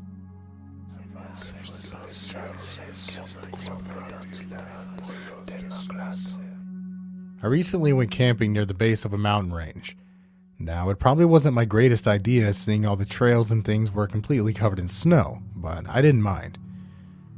I was pretty used to the cold weather and had packed accordingly. The first few nights there, however, I got the feeling that I should have been more worried about what was out there rather than the weather. All through the night, I heard something lurking around the trail up the way. I assumed it was nothing more than an animal I wasn't familiar with. I could hear it breathing, and it seemed to scurry instead of walk. Eventually, though, it made its way back up the path toward the mountain. The following morning, I decided to do the same. I was curious to see if I could find any sign of what had been out there. All the way up the trail, I kept my eyes and ears peeled. I think I'd been walking up the trail for around an hour before I saw anything that really caught my interest. Looking out through the woods, I saw a large opening in the rock wall. It was around 8 feet high, and there seemed to have been something sitting in front of it some time before. Intrigued, I began walking over. As I was making my way over, I thought for a second I heard something crawling around in there. Something that was fast and small. With my flashlight in hand, I headed into what I assumed was a cave. And the first thing I noticed was how warm it was. I knew caves could be a bit warmer, but only when you really got into them. This one seemed to be warm all the way through. I'm not that familiar with caves, so I just brushed it off and kept on. The entire cavern was very tall, but tight. It was around 7 feet high, like I said, but only a few feet wide. Wide enough to turn around, mind you, but it would have been a challenge with a second person. Keeping the entrance within seeing distance was my priority at first, but soon I found myself deeper than I'd ever anticipated. The entrance was nothing more than a distant memory at this point, and I decided it was best to head back. I turned and started back when I heard something. That same scratchy, scurrying sound I heard before. Slowly, I turned my attention to it. My flashlight scanned the ground before finally I saw something. On the dirt floor of the cabin were deep scratches all through it. They all led to a small hole near one of the walls. My heart was pounding as I approached it. I had no idea what could have been in here, but something in me wanted to know. I shined the light down the hole only to see 2 green eyes shoot back at me. Not seconds later, I began running back to the entrance, but this thing was in hot pursuit. A quick look back and I could see something that resembled a dog.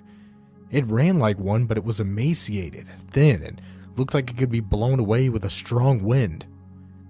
Its teeth were bared, and it growled and shrieked as it ran. Finally, I made it outside, tripping on a rock as I did. I quickly took a look back, but it was no longer behind me. It seemed to have stopped and turned around to head back to where it came from. My guess is that it didn't like sunlight. I made my way back to the campsite and packed everything up as fast as I could. I headed home soon after that. I didn't know what this thing was, and I didn't want to risk it coming near me in the middle of the night. I apologize if this story seems to be all over the place, but this is the first time I'm really letting it all out in a formatted way. I told some friends before, sure, but I never sat down and typed it all out until now. Does anyone have a clue as to what it could have been?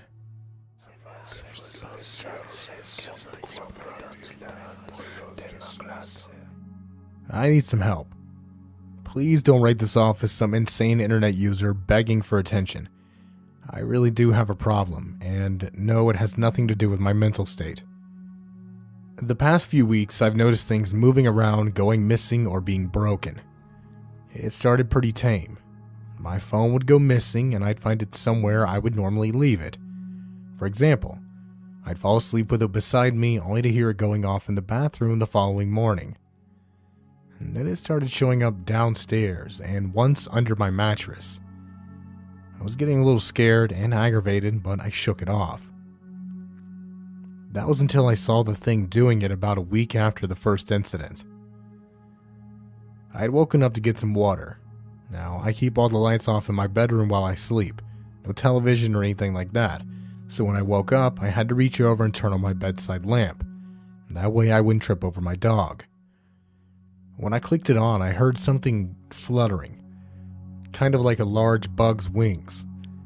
I'm no fan of any bug bigger than a housefly, so I went about swatting it and freaking out. Then my hand connected with something.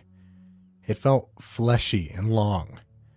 It wrapped around my hand and then fell to the floor.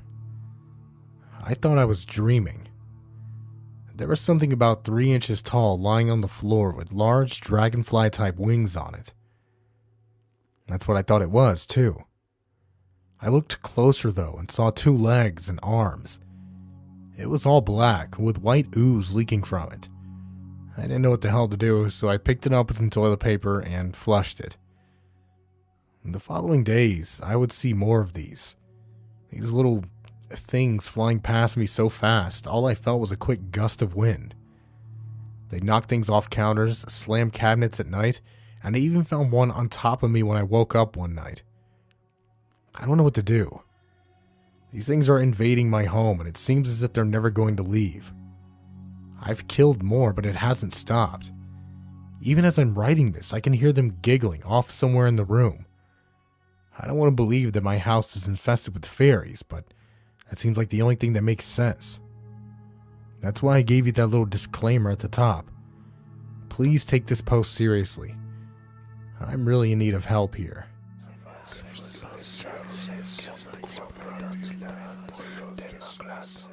This is the story of how my dick nearly got me killed. I know that sounds hilarious, but it wasn't, trust me.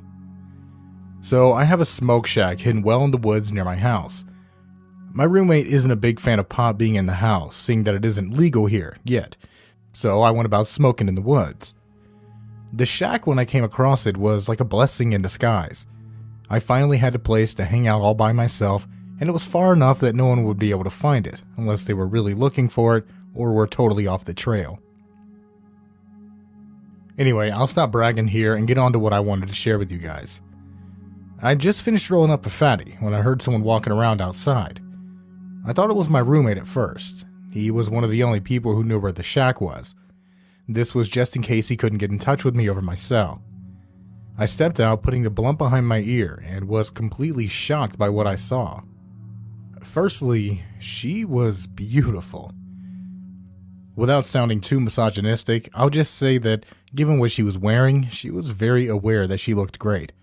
Short shorts, canvas sneakers, and a white tank top. Something about her pulled me in.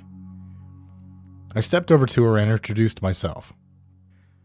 Surprisingly, she didn't seem shocked to come across someone out here. "I'm really lost," she said. I just laughed. "Yeah, I could tell. What are you looking for?" She looked all around the sky as if searching for an answer and said, "Someone told me that there was a lake out here. I was hoping to go take a dip." That caught my attention. I wasn't above swimming in a dirty-ass lake in my underwear if it meant getting on this girl's good side. "I know where it's at." I really did, too. I'd been there a handful of times after smoking to just hang out. "Come on, I'll show you." I motioned with my hand.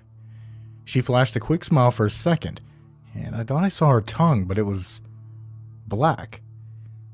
This caught me off guard a bit, and I felt nervous, but when she took my hand in hers, all of that sort of melted away. I was thinking with the wrong head, I'll admit it. To me, it didn't matter that her tongue looked black or that her hands were unnaturally cold for someone walking around in the forest in the middle of summer.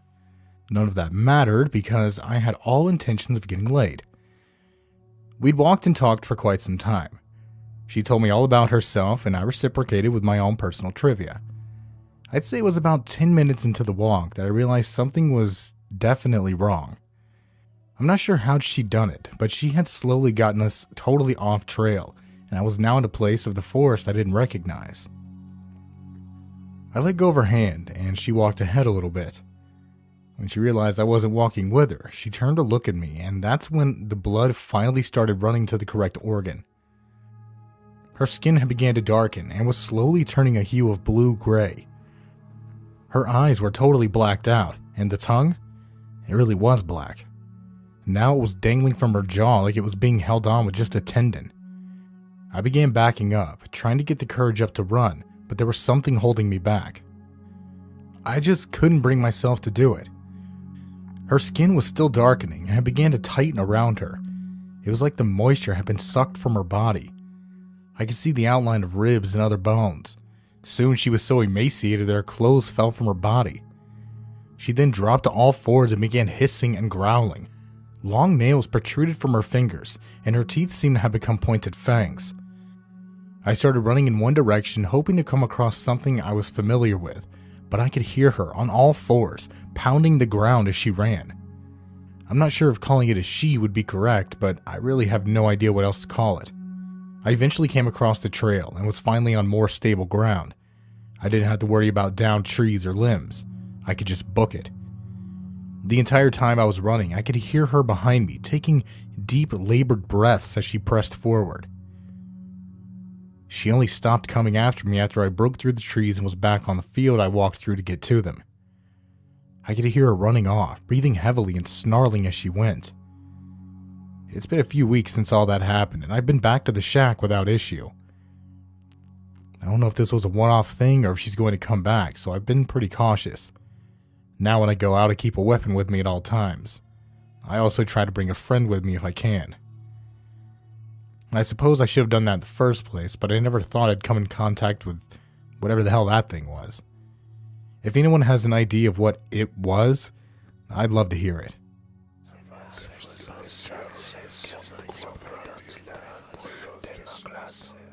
So I just recently moved to a new place. I went from an apartment in New York to a small ranch house in Texas. It was a big deal for me, but I was finally able to move and support myself slowly from my online business, so I wanted a change of scenery. I'd lived in New York my whole life, so things like backyards and driveways were a new thing to me. I knew there are places like that in New York, but I'd never been fortunate enough to live there. That's neither here nor there, though. My point is this. I finally had one thing I'd always wanted as a kid. I had a forest in my backyard. I only owned a handful of acres of it, but I was dead set on exploring all of it. All my childhood dreams of exploration had finally come true. I decided on going out late one night after I'd gotten everything I needed to get done. It was still light outside, so I guess it was around 4 or 5 p.m. Just stepping into the woods was like walking into another dimension for me. I'd never really experienced anything like it. I'd only seen things like it on television. I soon found myself basically running through the forest like a little kid. I would stop every once in a while to check out a stream I'd come across or a weird-looking lizard, stuff like that, but there was one thing I came across that really caught my attention. That's actually what this whole post is about. It was a well. Now, I'm not really familiar with them, so I'm not 100% sure why one was all the way out there, but I don't think that really matters. What matters is what happened while I was there. First, I'll give you a mental image so we're on the same page. I'm no author, so bear with me. It was just like the ones you'd see in a movie like The Ring. It was built from flat stones just stacked on top of one another and stood about 3 feet high. All around it were weeds and flowers growing out from under it, and in some places it was completely covered with moss or vines. I didn't find anything around the area that could give it a reason for being there, like an old foundation or anything like that, so in my mind it had to be pretty old. I pulled out my phone and turned on the flashlight to try and see if I could make out the bottom, but it just wasn't bright enough. The light only seemed to light up the sides a small bit, which sent an unsettling amount of bugs running down, lower into the well. That's when I had the bright idea of dropping a rock to see if I could hear the bottom. I mean, all wells have one, right? I searched around for a little bit and found a nice-sized rock. I remember that it was nearly totally black, except for a white spot that resembled a dog. I know that sounds like a stupid detail, but just bear with me. I dropped it down the well and listened and listened and listened, but I never heard a collision. I told myself that it may have hit something soft, like a pile of wet leaves that had fallen in there, and decided it was best to go back home. As I was walking, though, I heard something hit the ground, hard. I was so shocked by the hard thump, so I turned around to check it out. I can't believe it still, but the rock I dropped in the well was now outside of it on the ground. I couldn't believe it. The same rock that I dropped in was now right in front of me.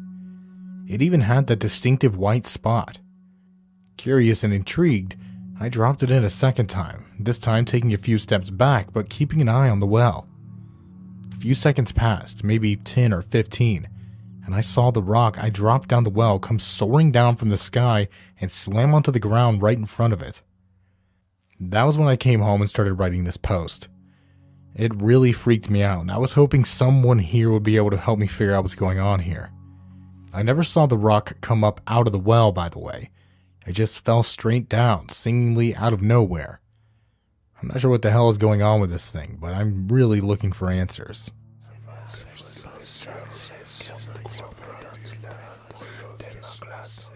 A few years back, I was homeless. I won't get into how I became homeless, but it's important that you know that I was. I got lucky one night when I was looking through someone's garage and ran across a tent. I took it with me and booked it to the woods. I know it wasn't the right thing to do, but I wanted to get off the street. Believe it or not, but the forest floor is a little more forgiving than the concrete. I set up a few 100 feet back in the woods behind a 24-hour gas station. I was on good terms with the third shift guy. We'd actually become friends, and he would buy me food every once in a while. If he wasn't there, I would basically go hungry or buy a candy bar with the little that I'd gotten that day. Now, living in a tent can be pretty scary sometimes. You never really know what's out there, whether it be a bear or just some random person who's walking through. There was a constant worry looming over the air there. I'd come across a few stray cats that were pretty questionable, but the scariest experience by far was the pale figure. That's what I've come to call it, as I really don't know what it was. It was about 2 a.m., and I was walking back from the gas station with a Take 5 in hand. I was about 15 feet from my sight when I heard something running around near it. My first instinct was that someone found it and thought it was an easy steal. I started to run up to them, until I saw what it was. It was tall and very skinny. Its spine was poking out from its back, and it looked as if it would tear through the skin at any moment. The arms and legs were basically twigs, but the hands were surprisingly beefy. They looked to be much larger than they should have been and bore long, dirty claws. I watched it throw up dirt, looking for something. It would cry out when it wouldn't find what it wanted. Finally, it seemed to give up and walked off into the woods. A bit reluctant, I walked up to my site to assess the damage. Everything was totally ransacked. My blankets, the tent, everything. I wanted to try and clean it all up, and when I looked around, I could see that thing's claws peeking out from behind the tree. And that's when it hit me. It was looking for me. Surely my scent had to be all over everything in sight, and it was hungry, possibly starving. Guessing this thing was too weak to chase me, I booked it back to the gas station. Luckily, it didn't follow. I told my cashier friend what happened, and he thought that I was completely insane. He did let me hang out in the store until about 6 a.m. before he left from there, and I was back to doing what I did before I got the tent. This went on for around a week before he got me a job with him and let me crash at his place. I've been working here for about a year now, and I'm doing much better.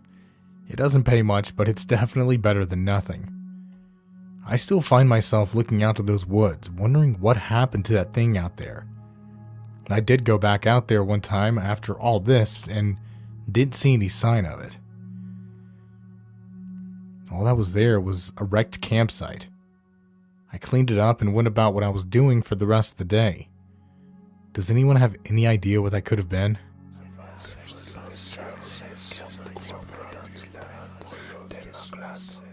When I was a kid, I was an avid tree climber.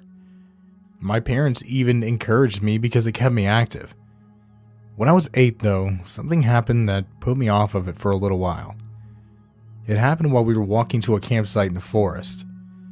They wanted to take a quick break, so I asked if I could go a little ways ahead to find a tree to climb. My dad said sure, as long as I stayed within earshot. Excited, I headed off down the trail and came across a tree that had a branch low enough for me to reach. I jumped up, grabbed it, and started up the tree.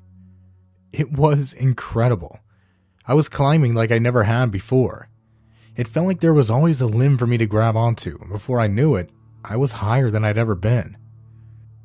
I could see a fair way across the forest, and I could see my parents as well. It was when I stood up and called out to them that it happened. Just as they looked, I lost my footing and was sent tumbling down the tree. I felt the rough bark of the tree limbs scratching on my arms and legs, my ankle smashed against another. Finally, my head collided with a branch just before I hit the ground. When I did hit the ground, I couldn't move. I was totally frozen. My body was beginning to get cold when my parents ran over, pleading me to get up off the ground. My mom held me close with tears falling from my eyes. My dad was hysterical. He was yelling at someone on the phone about his son being seriously hurt. Finally, he picked me up and they began running in the opposite way of the campsite. "Andrew," I heard my name being called. It was calm this time. Andrew, are you ready?" All of a sudden, I was back at the bottom of the tree, staring up at it. "Come on," my dad said. "There's no way you're climbing that one." He laughed. My mom laughed along too, but I just started walking. I have no idea what could have happened that day. Did I somehow see the outcome before it happened? Did something play that in my head to save me?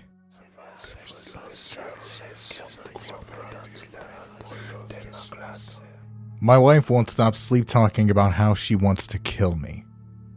Written by Christopher Maxim.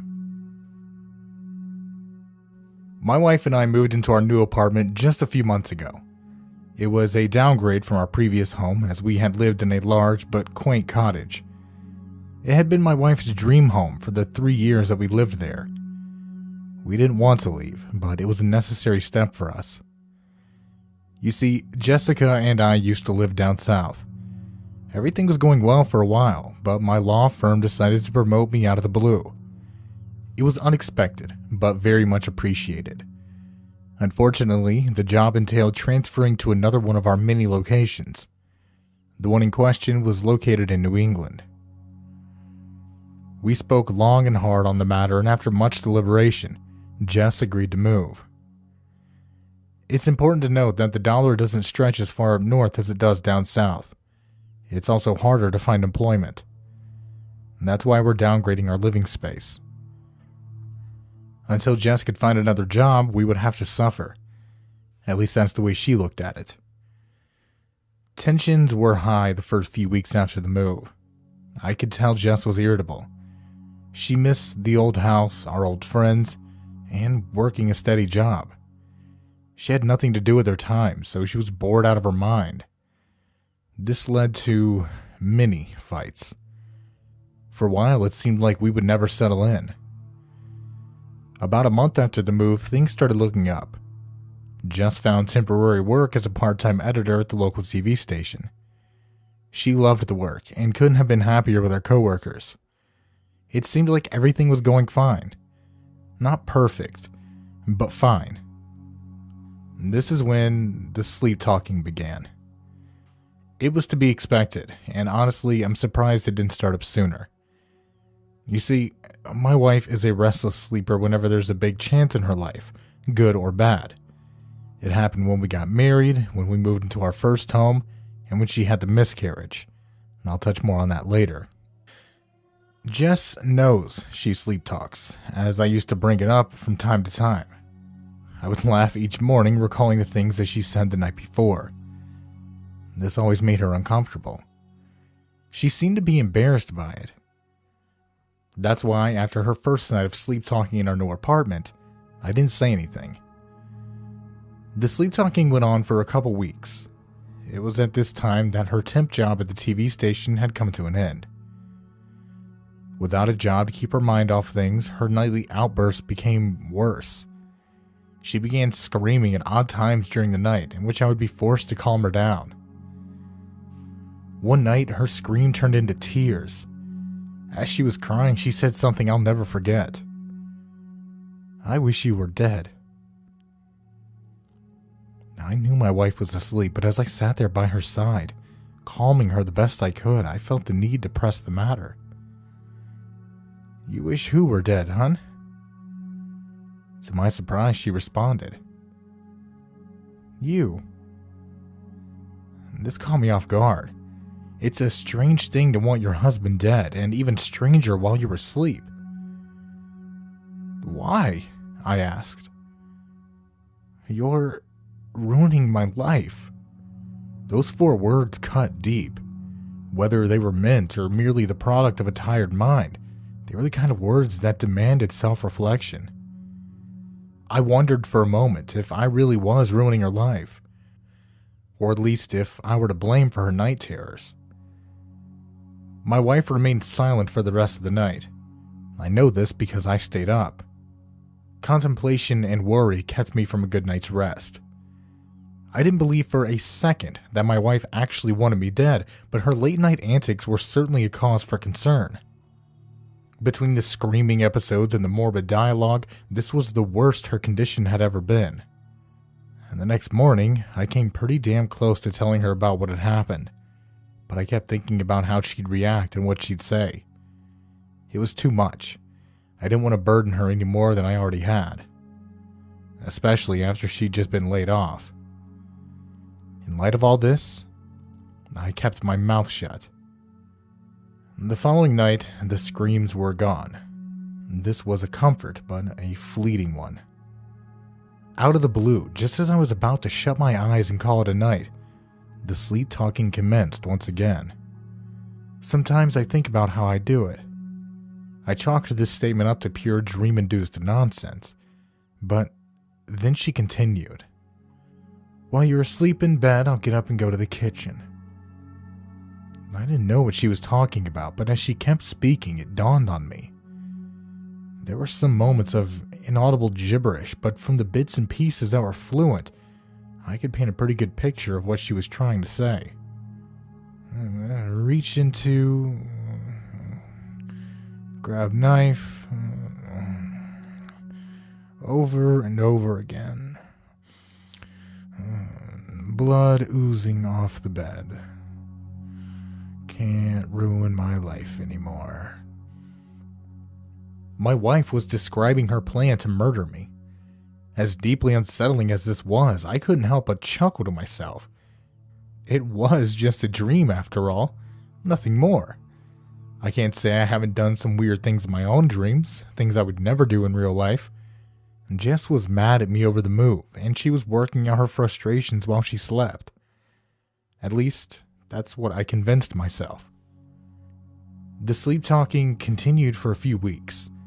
I hoped that her midnight venting sessions were doing some good, but without a degree in psychology, I couldn't be certain. All I could do was listen to her ramble about offing me each night and wait for her condition to run its course. The longest her sleep talking had ever lasted was a month, so it was safe to say it would be over soon. And a month passed. And then 2. Jess didn't let up. Every night it was the same routine, either incoherent nonsense or babblings about how she'd like to hurt me. It was getting old, but one night everything changed. As my wife slept, she uttered some words that tore right through my heart. "I lost my baby because of you." My emotions swirled around and formed a sour concoction that rested in the pit of my stomach. This time I had to know what she meant. "What do you mean?" There was a brief moment of silence, but eventually Jess offered me an answer. There was some more gibberish mixed in, but she was able to get her point across. You made me want kids. You put life in me. Now I'm alone." This struck a nerve and caused a few tears to roll down my cheek. It was my idea to try and have a kid.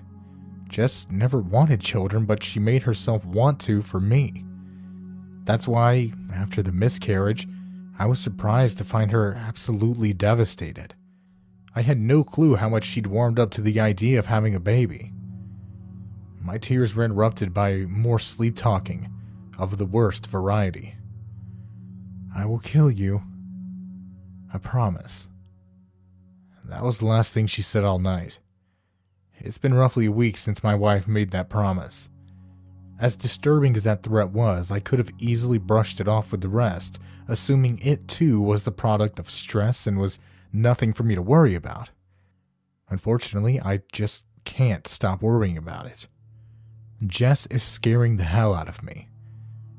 I'm now taking short naps and sleeping with one eye open. It's all because of one thing. Now she's sleepwalking. At first, I thought she was getting up in the middle of the night to go to the bathroom. It quickly became apparent that this was not the case. She would wander around our room, seemingly searching for something, and when I called out her name, she wouldn't respond. I tried to remain calm, but she had never sleptwalked before. This and her malicious sleep-talking had put me on edge. I ended up telling her about it one morning. Not the sleep-talking, but the sleepwalking. I hoped that she would shed some light on the issue, or at least opt in for some help or medication of some sort. And she did neither. After telling her about it, she laughed. She couldn't believe that she'd sleptwalk for the first time, and this amused her. She wasn't all that concerned, it seemed. I did my best to mirror Jess's carefree stance on the subject. This became more and more difficult as time went on. She kept sleep-talking and sleepwalking. It wasn't until one night in particular, in which they occurred at the same time, that I came to be truly worried. Jess shuffled out of bed, waking me up in the process. I sighed in disappointment, knowing it was another one of her episodes. I kept still as to not startle her, though I remained alert, lending a cautious ear to the room, mapping out her movements in my mind for the sake of my own safety. I didn't want the sleepwalking version of Jess anywhere near me. She gave me the creeps. As she stumbled out of the room, I patted myself on the back for hiding the one thing I didn't want her to find. I was so spooked the first night she sleptwalked that I took all the sharp knives out of the kitchen drawers and put them in a shoebox underneath the bed. I still didn't think she was going to kill me, but you can never be too safe. Knowing that the only weapons in the house were hidden, I felt secure and almost fell back asleep. Jess put an end to this with a few words that told me the knives were not what she was looking for. "Where's my baby?" Startled, I jumped up in an instant. I must have drifted off for a moment because I hadn't even noticed that Jess was standing right next to my side of the bed. I looked her up and down, and sure enough, she was still asleep. Her eyes were glazed over and her eyelids were drooping. It took me a moment to gather my wits and process what she'd asked. "You don't have a baby, hun?" Jess's head tilted to one side, almost as if she was confused. "You took my baby from me." This was about the miscarriage again. I wondered if awake Jess felt the same way. I wondered if she was still holding on to our unborn child. "I didn't take anything, hun." It was hard to see in the dark, but I swear her facial expression went sour when I said that. "You gave me life. You took it away." I didn't have it in me to keep arguing. I mean, how does one reason with someone who's unconscious? I stayed silent and waited patiently for her to go back to bed. After a minute or two, she finally did. Upon lying down, she turned to me and offered me one last sentiment. "I will kill you." The next day, I was more than a little bit off. I was so rattled by the latest incident that I couldn't even bring myself to eat breakfast. Jess noticed this and asked me what was going on. At first, I told her it was nothing, just a lack of sleep. This was partially true, but it wasn't the real reason for my anxiousness. It clawed at me until finally I came clean about the whole ordeal. I told Jess everything. I didn't leave a single detail out. She kept quiet while I spoke, so I had no clue what was going through her head. After absolutely everything was out in the open, I shut my mouth and waited for her reaction. I was greeted with silence. "Well, do you have anything to say, or?" She looked at me with sad eyes before she spoke. "I guess this means I need help." I was relieved to hear her say this. What was happening was a big problem for the both of us, but I knew we could overcome it together. Jess asked some more questions about her nightly adventures, and we talked a little more about what to do next. A big weight had been lifted off my shoulders. So it's settled then. I'll call Dr. Harrison and set up an appointment for tomorrow. Hopefully he can point me in the direction of a good psychiatrist. Dr. Harrison was the physician for both of our families. We had been seeing him since we were children, and that's actually how we ended up meeting later on in our college years. If anyone knew what to do in this situation, it would be him. Content with our game plan, I headed out the door to leave for work. I almost made it, but a couple of things stayed with me. I couldn't take off just yet. I needed some peace of mind. The only way to attain it would be to confront Jess with a couple of questions. I sat back down at the kitchen table. "Have you moved on, Jess? Are you past the miscarriage?" She looked at me like she was shocked I would even ask about that. She paused, but eventually let up. "No, I guess I'm not. I thought I was, but maybe I just bottled it up deep down, and that's what's causing all of this. Maybe if I do move on, it will all stop. The sleep talking, my stress, all of it. I hope the shrink can help." I put my hand on hers and held it for a brief moment before putting forth a much more awkward query. "And you don't really want to kill me, right?" She grabbed my hand and clenched tight. "Of course not. How could you say that? I don't know why I've been saying those things in my sleep, but I love you. I always have." I smiled, and this put my mind at ease. The situation wasn't exactly a good one, but I felt like I was growing closer to Jess. Our bond couldn't be broken. Not after that. We were finally tending to old wounds, and I couldn't have been happier about it. I was elated. That night, our room was quiet for a good long while. No shuffling around, no getting out of bed, nothing. It was peaceful. As such, I slept better than I had in months. Near the end of the night, however, the familiar sound of Jess crawling out of the bed woke me up. It appeared that my good night's rest was too good to be true. Jess got out of the bed as she normally did when she sleptwalked, but that's when the sound stopped. I didn't hear her walking around the room this time.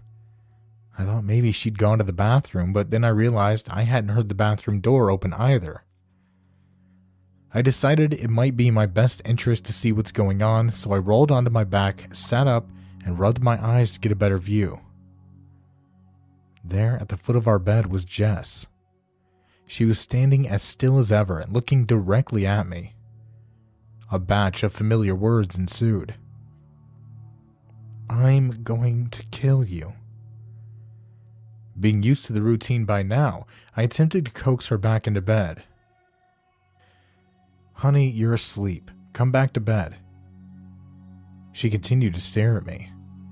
She then replied with 2 words I will not soon forget. "I'm awake." "What? What do you mean you're awake?" I was baffled by my wife's statement.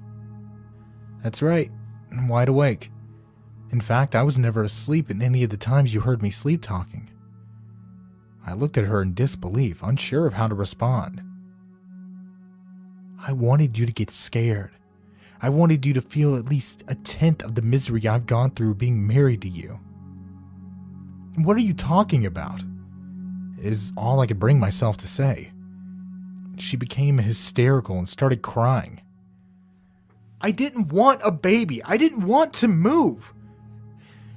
I didn't want any of this. But I felt like I had to because of you." I'm drowning in your life, so low beneath the water I can't even breathe. I listened intently to what my wife was saying, but I couldn't find it in me to comfort her. I didn't know what she needed to hear. I didn't know how to help. And after I lost the baby, that was it. I changed. Having a living thing inside of me just die like that was a hell of a thing to go through. My goals, my priorities, my emotions, they all changed.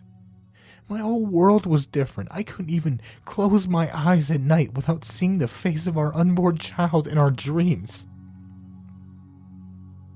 I can't take it anymore. I just can't. I moved closer to my wife in an attempt to console her. She pulled a kitchen knife out from behind her back, stopping me dead in my tracks. Hun, are you crazy? What are you doing? Put the goddamn knife down. You think I didn't notice the shoebox under the bed? You think I didn't know how afraid you were each night? I looked directly into her eyes. All I could see was hatred and tears. She truly didn't want me alive, and I could feel it. I knew Jess was distraught, but I had no idea to what extent.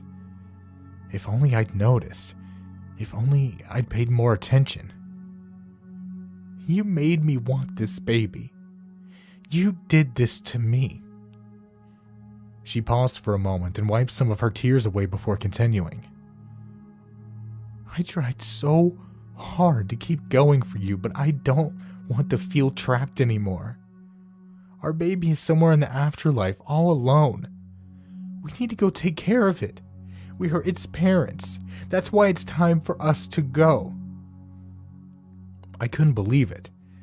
My wife was farther gone than I could have ever guessed.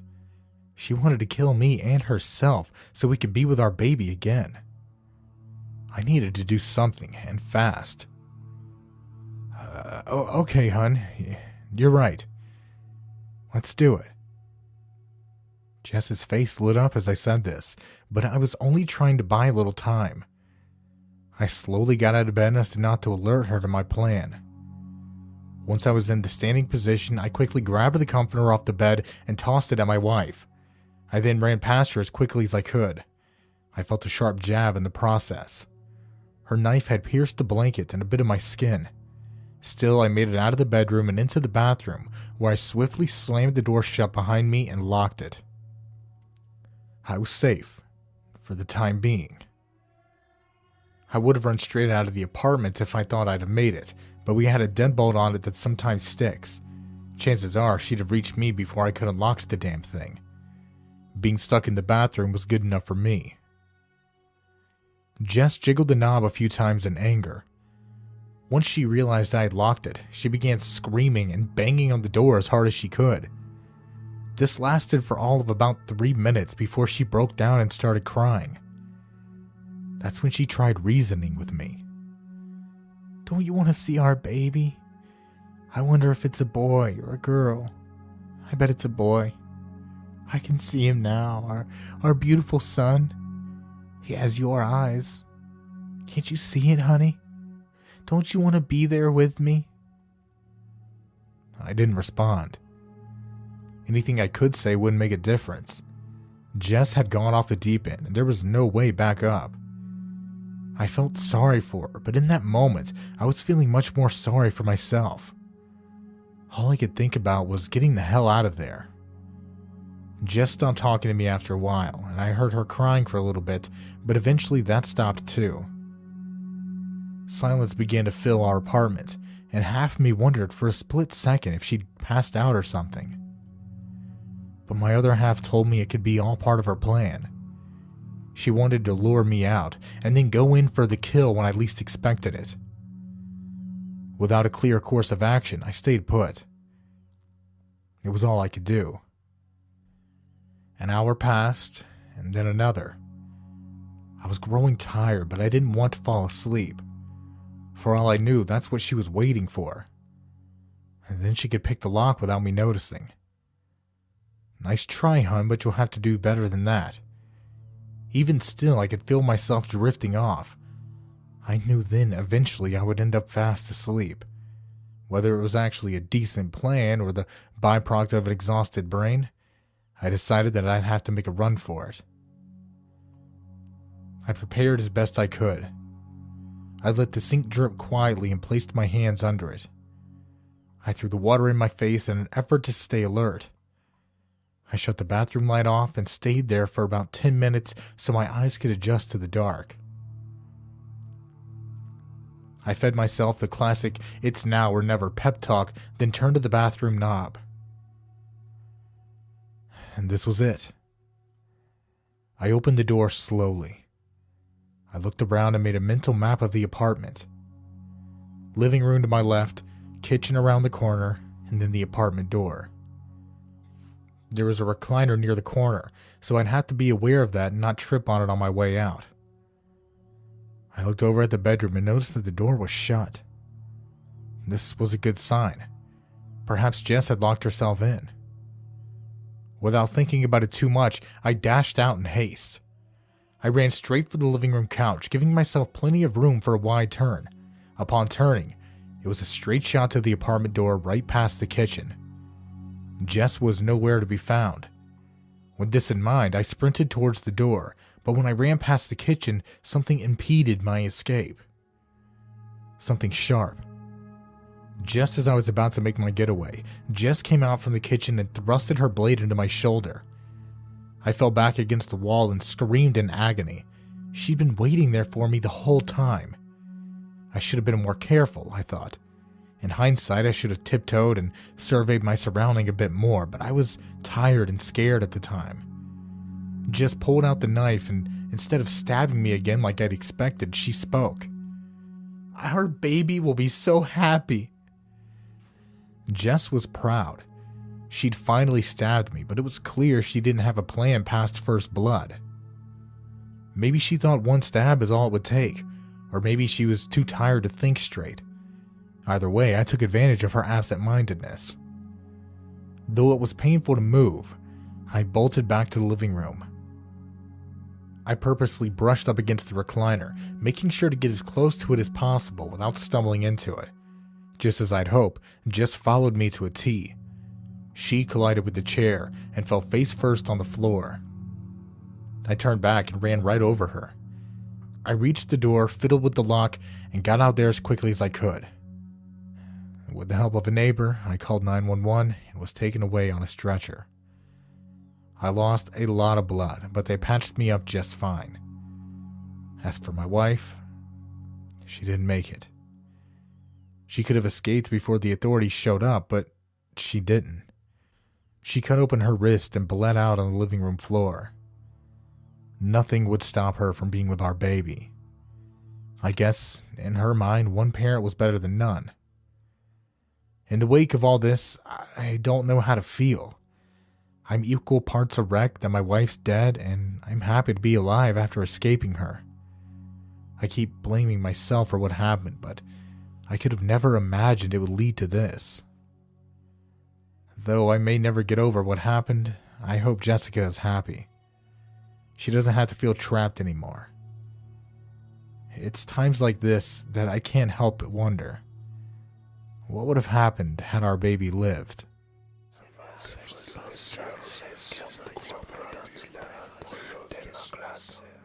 This happened a few days ago, and no matter how much I try, I can't find a logical explanation. I've seen some similar stories posted here, so I was hoping you all could help me out. I was in my trigonometry class, and I couldn't help but doze off here and there. My teacher had woken me up a few times, but he had a system in place for people that slept. If he woke you up twice, that was it. And if you fell asleep again, he'd leave you alone. He called it his "it's your education you're missing" policy. I wasn't a big fan of it, but I suppose it made sense. I was approaching my third time when I decided to fight my body's hopes of resting. I let out a big yawn and rubbed my eyes, hoping to take the sleep from my eyes. When I looked up, however, I felt as if I needed to rub my eyes again because everything was wrong. Everyone was frozen. My teacher was holding a marker to the board, never ending the formula he was working on. Everyone in the class was the same way. The kids held their pencils to paper but didn't continue writing. I was getting a little freaked out. There was no way this could have been planned. Sure, I was a chronic class sleeper, but this was just too elaborate. Furthermore, the projector's fan had stopped as well. It was a very shitty projector that rattled a little while it was on, but it wasn't making any noise. The clock on the wall just sat there. The second hand never clicked forward. Finally, I stepped out of my classroom into the hallway, hoping to spark a reaction from my teacher. Maybe it really was a joke. When I stepped out, though, he didn't even flinch. Furthermore, there was a teacher in the middle of the hallway who had dropped our coffee, but it was just sitting there in the middle of the fucking air. I was no longer freaked out, but completely terrified. Seeing that cup floating there cemented the fact that time was frozen, and it seemed like there was nothing that I could do. I ran into the bathroom and splashed some water on my face, hoping that it was all a dream and that this would wake me up. No matter how many times I did that, nothing seemed to have changed. Feeling defeated, I stepped out of the bathroom, only to find that the teacher I saw before wasn't there. A quick look out the window in the hallway showed me that it was obviously much later. I ran back into my class only to find it empty, aside from the teacher who was at his desk grading papers. He looked up and checked his watch before asking me what I was still doing there. Still doing here, I thought. I looked up at the clock and it was 6 p.m. Somehow in that few minutes of me freaking out about everyone being frozen, nearly 3 hours had passed. I was totally dumbfounded and really had nothing to say. My teacher explained that I'd fallen asleep, and when class was over, he saw me leave but left my backpack. He'd taken it to the office so I could pick it up later. I have no idea what the hell happened that day, but I really want to know. Did I really walk out of class when it was over? How could I have done that if I was walking around a frozen school at the time? God, it gives me a headache just to think about.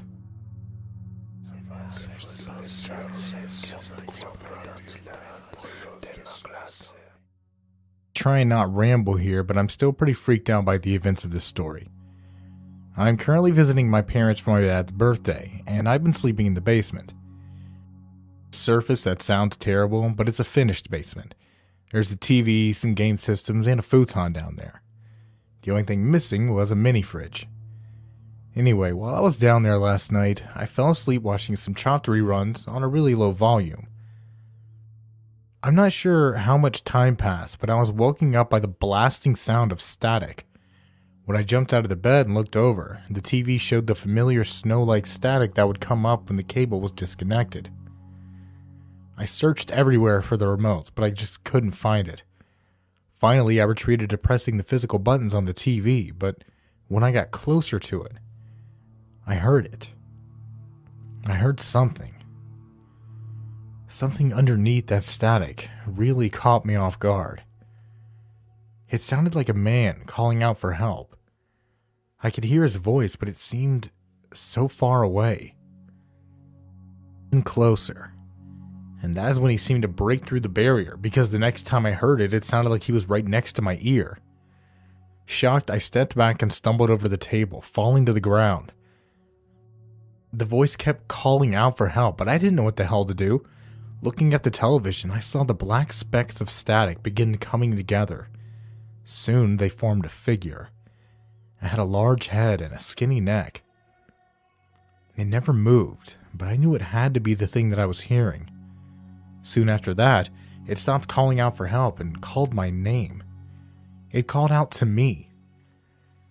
That was enough to get me off my ass and running upstairs. I stayed up there until my parents got back from my dad's dinner, and I wasted no time telling them what I'd seen. They laughed at how it seemed to remind them of how I acted when I was a kid. I assured them I wasn't crazy and invited them downstairs to see for themselves. As you may have come to expect, The TV was on chopped reruns, and the volume was where I'd left it when I fell asleep. As they don't believe me, I thought I'd come here to see if anyone else does. I know this community is a little more accepting of stories like these, so I was hoping to find answers. Any input is appreciated.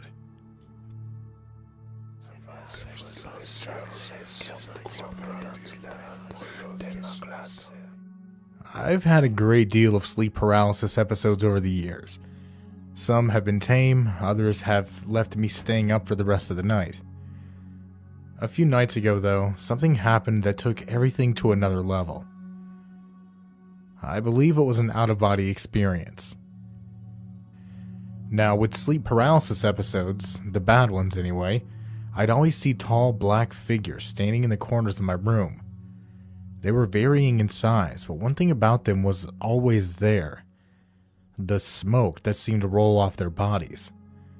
It would always fill the room before finally I woke up.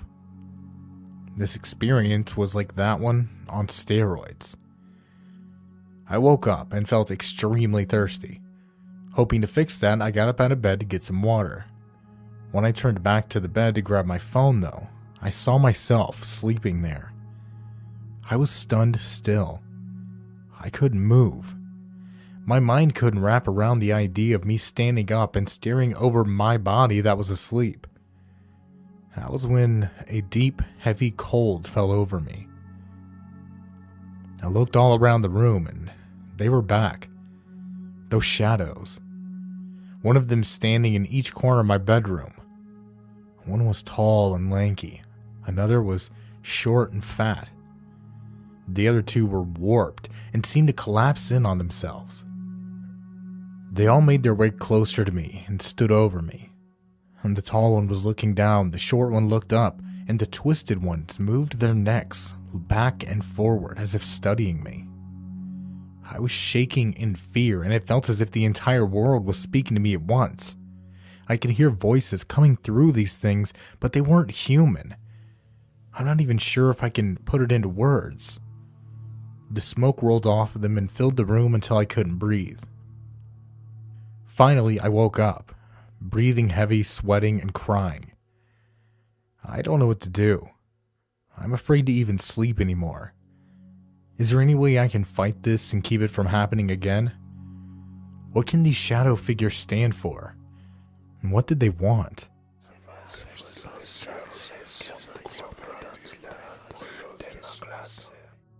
Over the past few nights, my house has been getting extremely hot in the middle of the night. I thought at first it was nothing more than my vents acting up, but last night something happened that changed my thoughts completely. I'm not really afraid of what happened. I'm just more of looking for some kind of reason for it. It began like any other night. I was woken up because I was beginning to feel choked. Not literally, mind you, but the air around me felt heavy. It seemed like it was hard to get a good amount of air in. I sighed and tried getting up, but I couldn't. I was stuck. I laid there with eyes wide open, staring at the ceiling. I could feel the sweat beating up on my forehead, and I wanted to wipe it away, but I just couldn't. That was when I saw the patterns on the ceiling. I'm not really sure how to describe it. It looked kind of like smoke, but it also looked like the bottom of a pool on a sunny day. The way those shadows act, it looked very organic. They were all hues of red or orange with bits of black thrown in. I was so lost in it I almost didn't notice the faces. They would only appear for a second or two before fading again. They looked like faces of people who were screaming out for help, but there wasn't any sound. The only thing I heard actually was my heart pumping in my ears. The stuffiness had gotten so bad that I thought I might actually pass out, but somehow I broke the spell and sat up breathing like I'd never had before. My body was drenched in sweat, but I pulled myself up from the bed and ran over to turn on the light. As soon as it was on, the room dropped in temperature. I'd assume it was the cool 68 I usually kept at my house. I I actually got goosebumps because it was so chilly all of a sudden. I took a quick shower to clean off the gross feeling I had from being covered in sweat and thought about what could have happened. I still have no idea how to really explain it. I suppose I can call it sleep paralysis, but has there ever been an experience like that?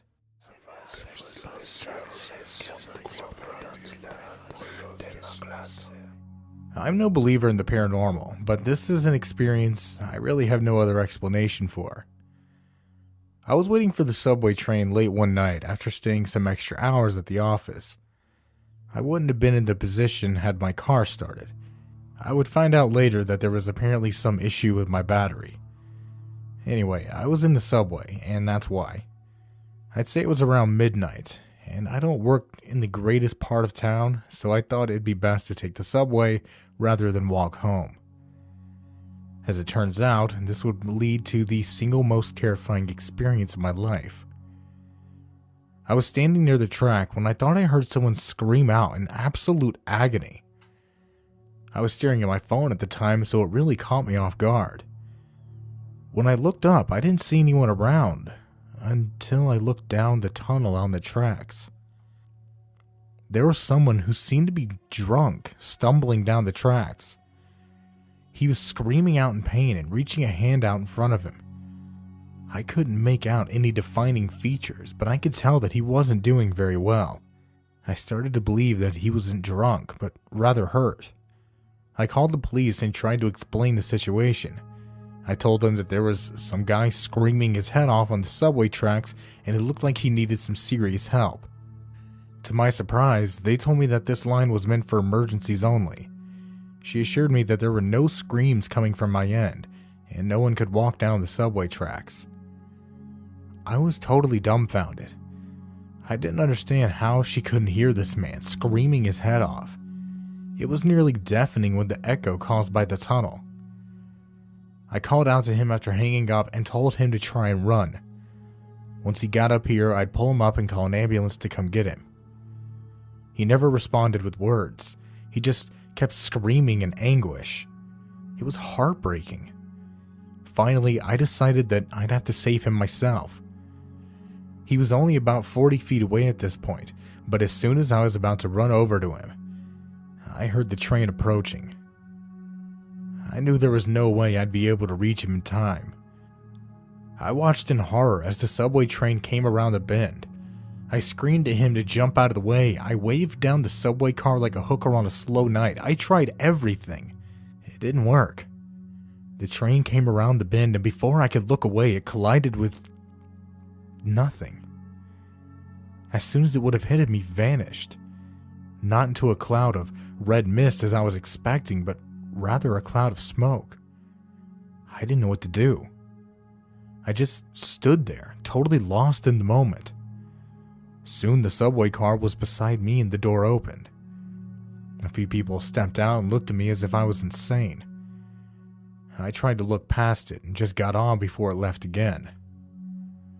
I sat there on the subway, trying to wrap my head around what happened, and the only conclusion I could come up with was that he was either a spirit or a ghost.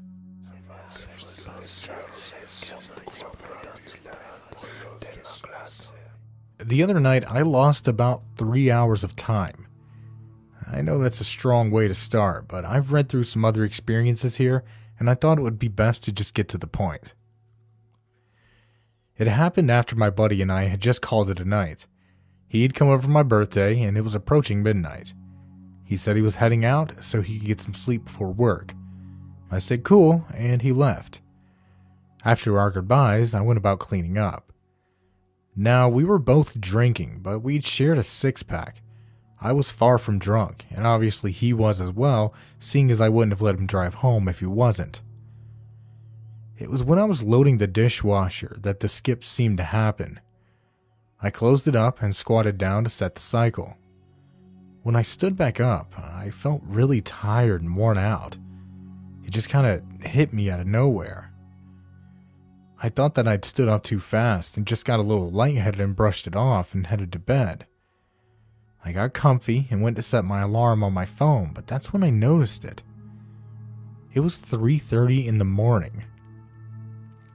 There was no way it took me 3 hours to do the dishes. I thought about it for a second, and if time did jump ahead, then that would explain why I felt so fatigued out of nowhere. The only question is, what caused it to happen? Do you guys have any ideas?